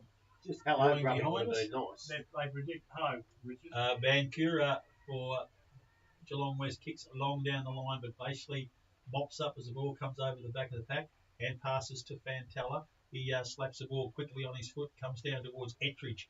Kerrin's going to run onto the ball. He hand passes over the back of the pack to Basely. Basely gets it across to Whitney, but Geelong West defence is very, very dogged. Gets the ball quickly on the foot, but it's a big ruckman. Brock Carter comes out, swings around on the right foot, kicks it back into the hot spot. Ball must have been touched. West were forced to play on immediately after a mark appeared to be taken. It's a great bit of work there by Lima, but he's tackled quickly. Mann picks up the crumb. He didn't get rid of the ball correctly, but the umpire said play on. Quick slap across the body. Thereby, Basely can't go too far. Long gets it, kicks it out towards Menz, I think it is, kicks in the middle of the ground. No. And there, Alexa Fortune on his own, picking up sort of a quick kick into the forward line, right into the hot spot, which is good football. Nick Costello takes the chest mark 15 metres out directly in front. I was going to say, I don't think there was a lot of luck in that. I thought it was a really good kick and a really good move by Costello. I'll tell you what, I didn't think they'd be anywhere near what they used to be, Belpost Hill, but I'll tell you what, they've changed my mind a bit, this mob. They are dangerous. Costello kicks it up, and if it wasn't already over, it certainly is now. It takes him to 11-7-73. Geelong West at 6-6-42. And we are 4 minutes into the Morris Finance final quarter here at Morris Reserve. Well, I refused to let the fat lady sing when you said it. but she can sing now. In these conditions, Belpost Hill don't give you a chance. Other sides might continue to play flash football and always leave something open and give you a chance. This mob don't. And they've learnt that through Brent Gergich all the way through. And now and that's why they're winning today, as I've said. Page, Whitney, all these blokes have kicked the ball well. They know how to play football, and they will not give West a chance. West have tried their guts out, but they just haven't been given a chance to play like they want to play. So Carter goes up again, taps the ball down. Collins didn't quite collect it. The handle there was went astray, picked up by Fantella, puts it into the forward line. Etheridge front position, couldn't take the mark, recovered nicely, kept the ball alive. Bangura is there. He tries to get the ball through the contest. Again, he's working hard over the top of it. Picked up nicely, ends up in the hands of Whitney. Whitney just goes back to the forward line, man in front. Didn't take the mark. Ball comes to the front of the contest, picked up there by Williams. And he goes out the long. He goes around the body and in towards centre wing. Again, no mark taken. Who's going to be at the front of the ball? Picked up by Geelong West, and they run the ball from that half back line now. Get it into that half forward line. It goes nicely. Nice work there. Stewart's put his hand in, got the ball out of play, and Blair was about to bounce. I'll tell you what, Smithy, it's just not the kicking as well. What Belpost Hill are doing across that half back line is that they're not given a one-man option. Everything when you look up is one-on-one. And as you've seen, once you play Belpost Hill one-on-one, you're not going to beat them. So the ball now back with the boundary umpires throw. The ball back in Bangura. He runs to the ball and he picks it up, got the handball out. Again, they have a few numbers around the contest. They actually emerge from that contest and kick the ball back towards the centre half forward position. Dangerous. Umpire is in the road. It's going to be picked up there. Handball by Page. Went towards Basley. Basley kept the ball in front of himself. Now he collects it. Got through the first tackle. Handball over the top. Went towards Collins. Collins missed the ball, but he's got support there. Fantella, round the body he goes. He goes towards centre wing. Again, numbers there. Belpost Hill. They keep the ball alive. Good handball up. Over the top to Basley. Back inside the Page. Page got the running player back in Basley. Page goes quickly. And now into the hands of Costello. He looks up. Goes forward. Great catch. Look at that. Has been play on, says the umpire. Into the hands, man. Goes long and high. Umpire said it was touched, but it doesn't matter because Etheridge has taken the mark. 25 out from goal, directly in front, and you can almost put this one down in the book. Well, you'd probably say that's an advantage to Belpost Hill because if you wanted to pick a bloke that's been just a little bit down on form today, this kid's it, young Etheridge. When you say he's young, he's about 27, but the last time we saw him play, he was my best player. Today he's been down a little bit, so as I say, if he can kick three on an ordinary day, that just shows how strong they are to shot. He kicks that goal, and that was a wobble. I think he still got it. I think he still got it. It wasn't good off the boot, but the effect was also what you wanted, and it's now 12-7. Belpost Hill, they lead the Giants 6-6, and we're ticking towards 8 minutes final quarter. Morris Finance scoreboard. Well, that was a Murray Travis 1989 wobble that got through somehow, and that was a shocking The Sticks Kernahan helicopter. That was a shocker, but hey, the scoreboard says it got 6 points, so who cares? That's a beautiful. I tell you what, now 6 goals. That's looking dangerous. They shouldn't be that far. The most back, Carter's got it. He gets it to Page. Page kicks the ball into the forward line, but coming out is Carey for Geelong West. That was Yates. Page is off the ground. What are you talking about? Number 2. I hope I don't get to see Belpost Hill in the final. Page and Yates have become my McEwen Walsh for my Bailey Cale. Weather away strip. Walsh McEwen. Yeah, no, he got dropped today, I see, or injured, I'm not too sure. There, Carter, very nice tap to the front, where Yates, the captain of the Belpost Hill team, will receive a free kick, and Yates, who wears number 8, will kick the ball back into the... That's how you remember it. Yates. Yates 8. Yates. So Yates, short kick down the forward line. He finds Dylan Whitney, reels around on the left foot, kicks it long, very long. It's gonna come very back. long. Oh, guilty! And very straight. And that is a magnificent goal to the Panthers. They're now 7 goals clear. And what a grand performance this has been from them today. Right from start to finish, they have looked very, very impressive indeed. Well, there's probably only one question left. And the question is, what is Dylan Whitney going to order at the famous Yards Hotel? No argument from me. Oh, what a superb display. How do you kick a football that's been in the rain for, 20 minutes. It's as heavy as buggery. He's 80 metres, well, not quite, but it sounds better. And he brings it back about 4 metres. That was going out on the full, and he brings it back through the goal. That was just magnificent football from a magnificent player. Back in the middle of the game. Carter, two sides now. I'm going to just snap this to the centre forward position. Now they tap it again into the forward 50. Coming out, picked up by Burke. He goes round the body, goes back towards the goal square. Etheridge is there. Mark is not taken. Crumbs at the front. They were. Lima, he got the tackle away, goes to Etheridge, boot the ball, and it will run back towards the boundary line. Goes out of bounds, so they're just going to a few more options now. That brings me back to there's a free kick going here in the West. That brings me back to the Winch game. The tackles that day, that would have been a dangerous tackle. The question is, did they get it wrong that day, or someone has said, Colin, you've gone to the extreme? Because that was terrible. Yeah, I think that was the extreme, but again, there are you can pick the really dangerous ones out there, can't you? Yeah, my words you can, and they weren't, and that was more dangerous than a couple. It was hit hard. So Carey has the ball now. He goes short. The mark will be taken out there. Millen now he's on the half-back line. Keeps it back inside. Dangerous. Coming through. Reece Burke. Hot one. High tackle. Had to be, or high contact, I should say, not a high tackle. It's high contact. So Reece Burke will head back in the side. And has played his part tremendously here this afternoon. Asked to play on now by the umpire. Goes on his right foot, looks to deliver the ball long into the forward line. Out the back, Mark is not taken, comes to ground again. Picked up there by Milne once again, kicks around the boundary line, into the hands of Young. Manages to get back on his left foot and does so, goes along the boundary line, going back, Benny Miller. Courage doesn't take the mark, and had no support in at that particular stage. Picked up by Bangura. He gets through the contest and he chips the ball over the top and short and takes the mark. He's Blair. Hasn't he one goal, but he's had a couple of shots, but only the one goal this afternoon. So what is Dylan Whitney going to order at the yard? Filet mignon, Dylan, my boy. Ball around the boundary line, and it is wide, and it's over on the full. Free kick going to Bell Post Hill. It'll be Collins or McNamara. I'm not too sure which one, but it doesn't really matter. You watch. I'll bet you Cameron gives the votes to Yates or Page. Just combine this. Collins goes round the boundary line. Again, Mark is not taken. Ball runs back over the boundary. So we'll have another throw-in to take place. So we've gone just towards 12 minutes final quarter. Morris Finance final quarter scoreboard. It is Bell Post Hill 13-7. The Giants are 6-6. East Geelong will put the throttle down. Now 11 goals in front of Rio. So they will find themselves in the the top 5 tonight. There's a great joy out of East Geelong. Geelong West coming through, trying very hard again out of the back of the pack. That was at Baseley, gets it across to Kerrin. Kerrin kicks the ball in the direction of Etheridge. He can't hang on.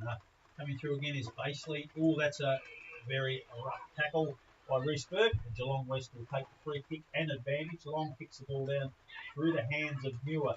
Comes across to Dwyer. Dwyer across to Lima. Lima kicks long down in the forward line, bouncing, and goal. It's a very important goal for a bit of West confidence late in the day. A bit of good team play there. It's got them there 7 for the afternoon, 7-6, 48. Bell Post Hill have careered away 13-7, 85, with 13 minutes into the Morris Finance final quarter. Look, you hit the nail right in the head. But it's not just that one. What West have to do is kick a couple now. Even if Bell Post take the foot off a little bit, I don't care. But you don't want to think to yourself that you drop the bundle, and threw the towel in. And they probably did a little bit when Bell Post still went in hard that quarter. They just dropped the bundle a bit. Now you can kick a couple and just try and convince yourself you didn't do that and bear up for next week. The ball now back in the middle of the ground again. Wing takes the ball out of the contest, gets it towards centre wing, picked up there, Slater, get the handball out wide, so they go forward. Down the ground, was very, very tiggy touch with, but he didn't have to do it. This time it's going to come back. Viney wanted to dash and go. Viney now, your free kick, son. From the half forward line, he delivers the ball long into their forward line. Got good depth on the kick. Ball gets out the back. McNamara happy to see it over the boundary line. And what a throw to take place. That flies around from the behind post. I know it's raining, but in one way old shitty kick like that, Bell Post Hill are never going to let your good players, even like Blair and Martin, your Bell Post Hill defence, that's just fodder for them. They just do that easy, so thank you very much for putting it like that. The ball's run back in now by the umpire again. Ruffin go at it. Ball goes back towards the boundary line. Blair picks the ball up, tackle, ball comes out in the tackle. Allowed to go on, ball went back over the boundary line, so now another throw in to take place. Further round from behind post this time, going out towards the half forward line.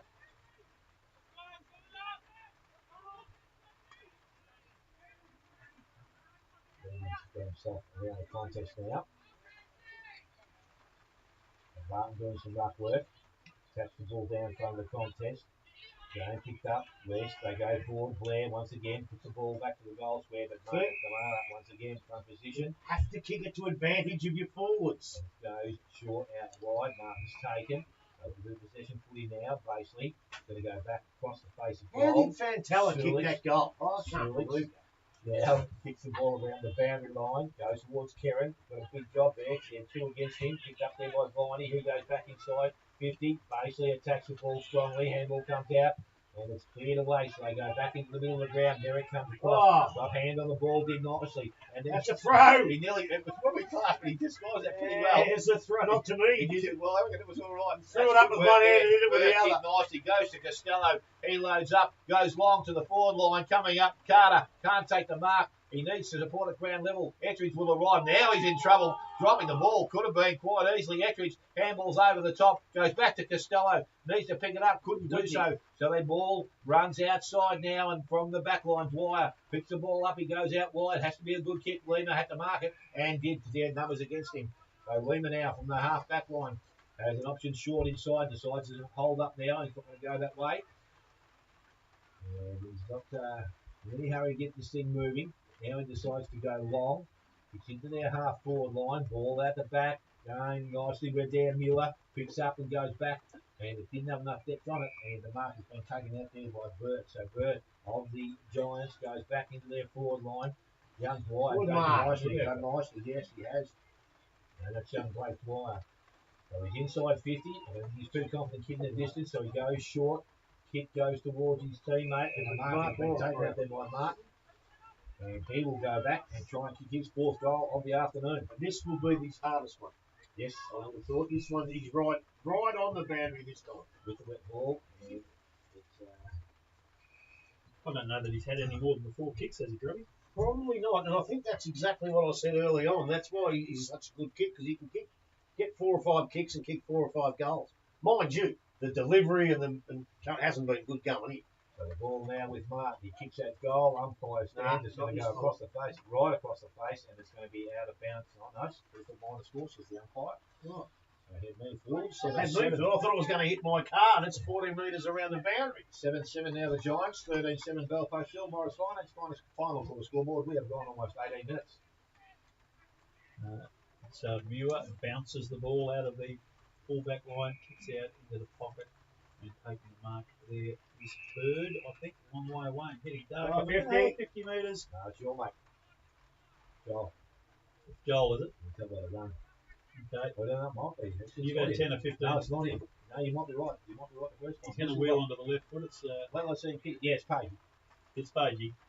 So Pagey kicks in the centre half back, and it's a very good kick because he's found his partner in crime, Taylor Baseley. Quick handball in board to the best on the ground, Dylan Whitney. He drops it to the forward line. Coming over the back of the pack there is a Reese Burke. Can't pick the crumb up. West to first there. Little handball out to Long. Long scrubs it across to a teammate there. He kicks out wide, but it's going to be too wide and out of bounds. Forward pocket for Belfast Hill in attack. They lead by a lot, 36 points. There are 18 and a half minutes into the Morris Finance final quarter here at now. A wet Myers Reserve Belfast Hill. Waiting for the boundary umpire. Wetton will be in the ruck, and it's Kelly there with him now. Falls forward, West through Carey, come through. Whitney it is, gets it, hand passes very quickly under great pressure. Fantella puts some pressure on Harrison Foote, grabs it, drives it down. No, it can't be because Harrison Foote has just attempted to take the mark in the forward line. He wheels around on his left foot, drops the ball neatly into the path of Dwyer. But coming through strongly is Muir for Belfast Hill, wins the ball, hits it to Fantella. Fantella across to Sulix. Sulix kicks into the middle of the ground. Brock Carter's there and will drop the mark, but probably threw it towards a teammate. We'll call it a slap. It's Costello. He can't get away from the with the ball. West hand passed over, and it's going to release Josh Viney. He kicks into the hot spot in the forward line. Coming through was Muir there. He couldn't hold the mark. It's Lima kicks his second for the quarter for Geelong West, and another strong one as well. And that's what we wanted, Coach Dale Smith. The game's over. Doesn't matter. Had it been there earlier, he just an opportunity. They did need some opportunity to score, and they didn't really have it earlier. Blair was doing a good job, but Lima certainly added something. He's a couple of goals. Right? Only one. And the other one's got 3. Yep. So with good delivery, they could have had 6 or 7 each. Sorry, not each. They could have had 6 or 7 between them. Good. And that's just the way it's coming. All of a sudden, the pressure goes off and the ball comes in good and Lima's down there. Well, the other 2 blokes would have kicked both of them if they had that opportunity. Well, I don't know whether they kicked that first one. That was a Lima. He don't wear the 4 times a footy, mate. He can get it from another people can't. He's unbelievable. Yeah, but does he get in the way if all 3 of them are down there? I know that's the question. Does he get in the way or is it an extra target? That's how it's 50-50. I actually haven't disagreed with you either. It's just 50-50. It's a 30-point margin here on the Morris Finance scoreboard. Geelong West have 1 possession again. They kick the ball into the forward line, and it's young Dwyer who takes a very strong mark in the forward box. The umpire's call played on, must have been touched. Screws it back over his right shoulder, but the wind has got a hold of that, dragged it over the boundary line out on the full, and the ball is back in the hands of Gold Coast Hill. Well, I'll tell you another thing. I saw him plant the ball against Werribee at night one night, and he was best on the ground by a proverbial mile. So the boy can play. Yeah. McNamara kicks out long for Gold Coast Hill over the back of the pack, over the boundary line. No, it's still in play. Comes out to Big Brock Carter. He hand passes underground to a teammate, dribbles it along the line, but the West defenders have cut it off. The umpires. There's been a whistle before that. This bloke's picked it from 70 metres again. I think there was something happened back there, Joe. Was it? Yeah. So I must go to Belpost Hill then, and that's fair enough. Yeah, good, no worries. It's, Nick Costello has the ball, centre wing for Belpost Hill, and they'll mount yet another attack. A neat little kick. They're looking for Burke, but coming through in front of him and taking the mark is Long, who's had a pretty darn good second half in particular for the Geelong West side. He releases his teammate in Chris Hall, kicks Long down the ground, coming out and taking a very strong mark indeed for the Geelong West Giants. Is Harrison Foote, who's had a reasonable afternoon, showed a bit of promise, certainly got some strength. Let's see how good his left foot kick is. He's going to have to kick it all of 50 metres. He's under it well. It's very long, not quite straight enough, just fades away to the left for a minor score. So on the Morris Finance scoreboard, 13-7-85, Belpost Hill. Geelong West go to 8-8-56. Where do they improve for the next 2 weeks? That's the question you've got to ask. Their seconds were very good, so there's some good players in there. I saw Adam Lima running around, but I'll tell you what, he was more hopping around. He didn't look like he was 100% fit to me. He's the type of bloke they need in that back pocket. You know, he went from a little pain in the neck and blood to a very good defender. Then he left and come back. I don't know if he's in the mix because he looked like he was limping to me out there today. So Whitney is when they pull back, usually plays on, takes advantage, goes out long, ball, wrong foot, comes back, but Carter read that nice at the front square, kicks the ball with Smothered. Again, with aerial work being done out there. Belpost Hill, go to Stewards, go back to Yates, hand over the ball, out wide Whitney, and they kick the ball along the boundary line, probably a little bit too wide this time out of bounds, and a full free kick to the Geelong West side. It's going to get a little nasty there. Yeah, so maybe they could just blow the siren and we can all go home. It's going to get bloody nasty. Get the sympathy rule. I reckon Cubby's had enough. Look, he's heading for the change rooms. West with the ball on the centre wing. Handball goes over the top. Dangerous handball. They need to get the ball running. Goes inside the foot. Wasn't a great handball, but he just does the same. Puts it on his boot and goes long into the forward line. But well, way out there. And again, it's Joel Page taking the mark in defence for the Belpost Hill side. He was supposed to get his last bit of his career at full forward. He's been around the ground today a bit. Yeah, been up there when he started, so he's got those options forward. Goes wide. Kelly now. Again, they control the ball so nicely in the conditions. Goes to Muir. Don't be surprised if he goes back to the goal score there. He's asking players to get to the boundary line. Harmer leads in that direction. He's got 2 options. Hurd is the other. Hurd doesn't take the mark, goes after it, taps the ball further afield. They work hard now, coming the other way. They've got support now. Costello, look at the numbers beyond the ball. Goes inside. Etheridge, he can go over the top of the man if he wants to. needs to go quickly. I don't think he's seen him. He goes out wide. He goes out wide to Harmer. Harmer now loads up, goes towards goal. It's going to go across the face and will be out of bounds and be thrown back in.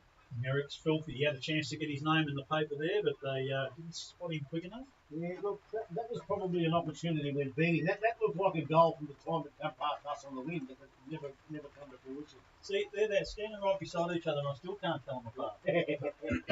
Well, I'll give you a clue. He's got more tattoos. He's got more tattoos. They're about to throw in right deep in Bell Post Hills forward line. Merrick, who missed out on that opportunity to score, gets the tap out. West have picked up the crumb. Fantella's running onto it for Bell Post Hill, but West get there first, tap it over the line, and a throw in. Deep in the forward pocket. Panthers in attack. They lead 85 to 56. They're coming up to the 25-minute mark of the final quarter. This is the Morris Finance final quarter here at Myers Reserve. Straight down the race, mate. You've had enough. Yeah, he's in good fun. You've been down here 30 minutes so they clean the rooms, you know. Oh, dear. The ball, the game's got a little bit dull, but Fantella doesn't think so. He grabs it and hand passes it very quickly to a teammate. No, something's happened back here. Free kick downfield. After kick there. Yeah, that was Fantella, wasn't it? Kicked it to one of those blokes who I can't tell. Page, is it? No, number 43. It's Hurd. He was disposed of after he kicked the ball, and that would give young Harmer's got the ball. Page. Oh, get out of there. Yates. Page. Yeah, Page. No, it's not the Basely. Let's have a kicker style. He was off the ground. No, he's Pages in the goal square. Well, that's good. We're all wrong for a change instead of just me. Doesn't matter anyway because they've got the ball in the half back line now. They go quickly into the centre wing again, running players outside. And that was Hall, got the ball further afield. They've made some space down the ground, but again, sending influence back there. This time, Timmy Barton takes a mark. So he'll slow things down. Miller's working for him. He's going to go back, but I think Timmy Barton didn't look that way this time. He's just going to drive the ball. Oh, that was a great kick off the boot. What was that? That was the shocker, that one. Ball picked up and again, they walk the ball. They go back towards the centre half forward position. Coming out, Mark almost completed there by Martin. Handball goes from Gray. He's been good today. Ball comes out. They've got players out. Basically picks the ball up. Gets around the first tackle. Got the handball away. Had support. Kelly. Kelly goes out wide. Back to Gray. Gray goes back inside. Basically continues to work. Went back outside to Gray. Gray just put through the ball. And they've got Harmer as an outlet. So he now can go. And plays on. And he will go long. He's got a player out the back. And Reece Burke going to hit him on the chest. Uncontested, takes the mark, plays on the left boot, right or left, doesn't really matter. Loads up, goes towards goal, and he is offline and will straight through for a minor score. Reece Burke was only ever going to try and have a shot for goal. There was a couple of opportunities. Did the teammates rag him a bit on that? He's been out of the game, out of this side for a while, so I think they might leave him alone. So they move to 13-8 now, Goalpost Hill, and the Giants are 8-8. So again, they've been able to maintain his margin. Ball quickly from the full-back position. Carey plays on and goes straight down the middle of the ground. Great mark. Comes up, comes up, takes a mark, and he goes out wide. Again, kick, he's okay. Foot out in front. Barton there, fell over. Ball, will he keep it in play? No, he won't. And of course, it's Timmy Barton, so he won't get off the chase. And the ball is now be thrown back in on the half-forward line. So they've done it nicely all day. It's threatened to be here early in the day, and the Ivan is now setting for the rest of it, I think. 28 for Sunny still. Werribee just got low. Have to watch the fire going at home, mate. So like you say, ball picked up there. Bandera from that contest goes back towards the full forward position, coming out. Ball picked up. Handball over the top. Goes back to Dwyer. Little banana. Was smothered. Good work. So they don't give it away, do they? They don't. That handball should have come out first instance. Yep. Ball now into the hands of Whitney once again. And he goes long, straight down towards centre wing. But going back to mark. He's going to take it out there by Paddy Dwyer. He plays on, brings the ball back in towards centre half forward. Again, kick was good. Mark on incompleted. Picked up by Fantella. Handballs to Sully. A little chip in the middle of the ground, basically. Has options. Goes short, but goes over the top. Costello's got Harmer wide. Gets around the play. They're all playing party tricks. They are. They're selling a little bit of candy. Does it once, does it twice. Runs inside 50, loads up, and Costello. The goal of the day! Thank you very much. Play of the day! Goal number 3 for Nick Costello and the 14th for the Belbo Hill side. 14-8.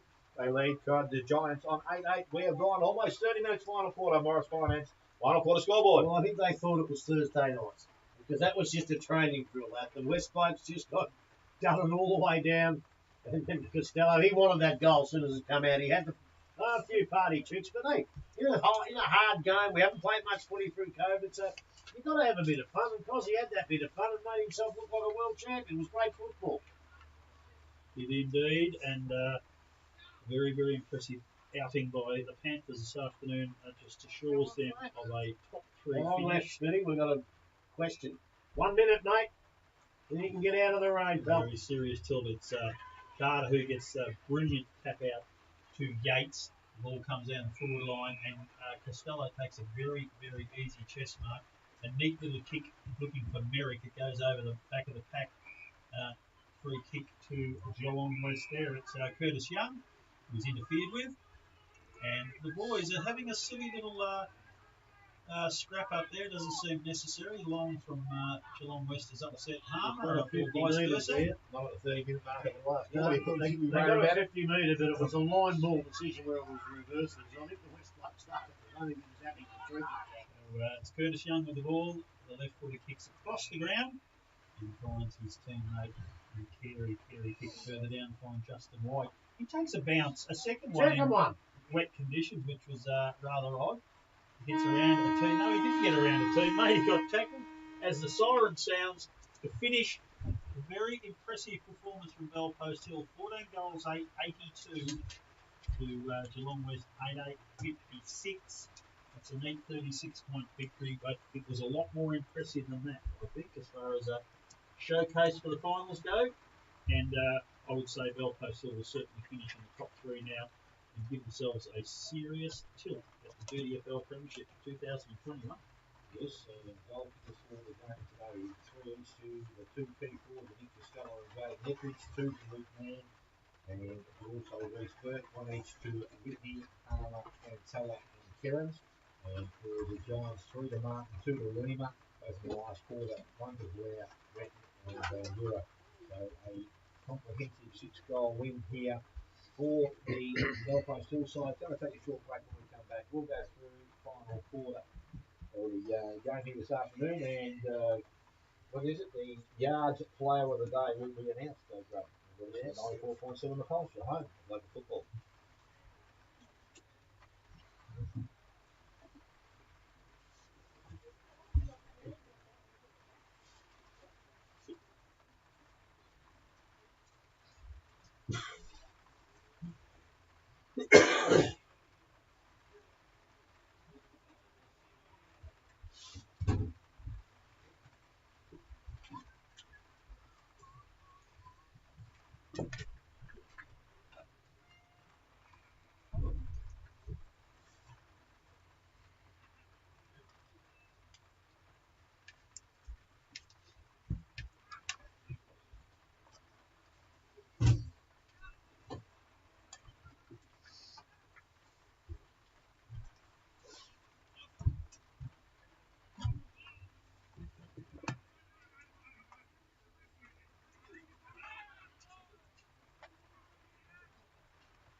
Don't go losing that.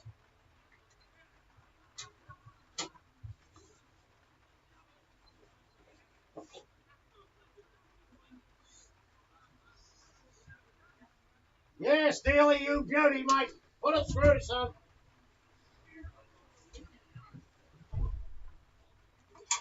What's the weather in Queensland?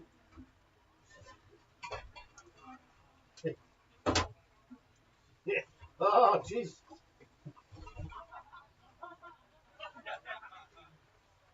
No. Have they? Shit. It makes Victoria. Yeah. Grubby, all them yards. Hey? All one yards. Play of the day, Cozzy.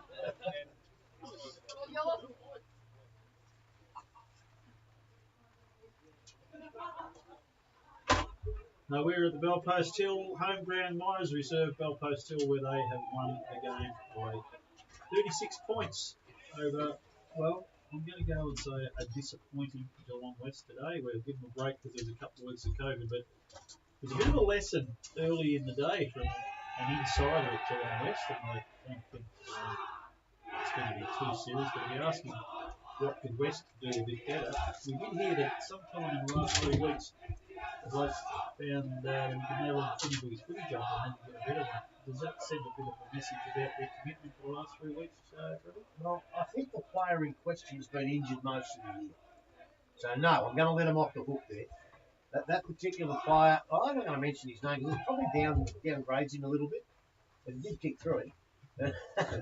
But no, look, he didn't look too bad to me, and he's had injuries all year. I would have loved to have seen this kid play from round 1 onwards. I reckon he'd be leading the goal. Him and Blair, his mate, they might be 1 and 2. There you go. So no, I'm going to let him off the hook there because he hasn't been right all year. He's just starting to get right. He was still playing in the seconds 2 weeks before we went away. So no, fair enough. But I wasn't that disappointed in him for most of the game. But when Bellpost Hill decided this is it, West couldn't go with him. Now, I'm not disappointed in West because of that, because they did it to East too. And when Bellpost Hill said, let's go to East, they went, and East couldn't go with them. So maybe, and I know I've underestimated the Panthers. At the start of the year, we came here, we saw them play pretty well against Inverleigh and go down, and we thought, well, these blokes, they come back. They've been part of the greatest dynasty of all time, but they're older, they're slower, and all the other sides have got new young players. And I thought maybe they'd make the five, maybe not. They're the danger. The way I saw them play today, they're the main danger. And Bannickburn, they're the main dangers in Inverleigh. The way they played that game today, the way they went back to their old chip, bang, their defence was rock solid, their forwards were good, and yet they did it with, he kicked 2 or 3 Ettridge and didn't have a great day. Their big ruckman, he spent half the day down at full forward dropping marks in the goal square. You know, like had he taken a few of them, it would have been even worse. So the old-timers like Whitney and Page and all those blokes, and Basely and Costello, they were fantastic. And it just shows to me, I thought the year was over. I thought, Inverleigh, they'll be pretty good, they'll do the job. And you know what? I don't know if it is over. If this mob, they've showed you they can play football, not in all normal conditions, but they've showed us they can play football in the wet conditions, because that's when they got away from West. That's when the class comes out. Your class players play their good footy in any conditions, and they did that today. And I honestly think they are a danger. So now with Liam Murray back in as a second option rather than that makes it better again, doesn't it? My word. And I had some ordinary words for young Merrick early. I thought he was shaky. And he's had a bit of a reputation for football's not his favourite pastime. Sometimes he likes to be somewhere else. I don't know where. But he picked his game up. And in the second quarter, second half, he picked his game up. And that's what they need. Every side needs that second backup ruckman, because so many games that we've watched this year, when the backup ruckman comes in, you don't get the ball. And the big Ren Lovett, I don't think he's going to play. I think he's gone. So Merrick could be a very, very vital cog in the way Valpo still tackle the finals. Well, I'm ready to give my votes. I'm going to give 1 vote to Muir, 2 votes to Costello, 3 votes to Dylan Whitney. They're all from the Valpo Hill team. Yeah, well, I can't find anybody from West. I'm still trying to look. I would have given Wallace 1 up at half time. I thought he was. Well, me too. He was exceptional. But again, I don't know whether he's got an injury. Yeah, he did. He was not cities, but he was in casual clothes at the end of the game. So I reckon he was obviously gone. So again, I would have. I thought Caden Long was probably their best player down back most of the day. He did a pretty good job. But again, I didn't do both because I thought Whitney was a standout. I'm half tempted to chuck Reece Burke in there for a vote today, because I just think his tackling pressure work in the first quarter when the game was on the line was really good, and it's just showing me today that he's a guy that is pretty smart. He can use both left and right foot. He's finished with a couple of goals, had a couple of other shots which probably he may have been able to get off, so I think he was pretty good. And if it had to go 3, I'd probably put Caleb Basely. I thought he was pretty consistent right through and became that vital league player all the way through. So I'd probably go, if I was giving the vote, I'd go Burke 1, I'd go Basely 2, and I'd go definitely Dylan Whitney 3. I'm going to go half and half with you blokes and one of my own. Dylan Whitney's got my 3. He's had that since about halfway through the first quarter. Don't worry about that. Well, I'm going to give a special voucher out for goal of the day, but he got that too, so he's not getting two of them. I gave 2 votes to Attila Sulic. You know how I always go down back. It could have gone to him or Bo McNamara, either one. And Gray was good down there, but I'm going to go Attila Sulic because he's one of my favourite players, obviously, as you know. And I give one vote. I'm going to agree with Rob for the first time this year, probably. I'm going to go Benny Muir for one. Yeah, Muir's pretty good. While you're doing that, just the final, looks like the final scores are Bannockburn 11-10, North Geelong 4-8. Belmont Lions kicked away 15-16 to Anarchy 6-15. Inverleigh 14-14 got away from Thompson 6-8. So that fitness conversation we're having early might have played out in that game. We know the scores here: 14-8 Gold Coast Hill to 8-8 Geelong West.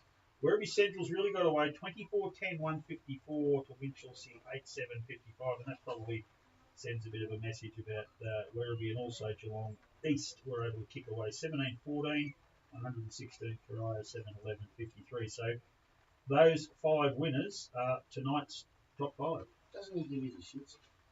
I go through my phone, I write them all out, I've got them all ready to go, and he reads them out. I might as well not even be bothered. I thought you were focused on your best player. Might as well not even be bothered. Look at that, I've got it all there. Might as well not be bothered. No, you'll need it for next week. Bloody For your history. Where we go next week? Who's playing? I think the game. We haven't got a record. Well, next week we've got East and West. It has to be. Bannockburn are playing Werribee Centrals. Belcoast Hill are playing Anarchy here. Belmont Lions versus the Winchelsea. Corio host Inverleigh. East Geelong versus Geelong West, and Thompson versus North Geelong. So based on that, we've got to go to Bannockburn and Werribee Centrals, haven't we? Yeah, but we can't. Why? Because they've got no Wi-Fi. How many times? They just Well, you can't go there. can go there, but I don't see why you wouldn't go and see East and West because that's got more bearing on where the finals. What do you mean you can go? East and West. They'll do. No. Why not? Because they've got no Wi-Fi.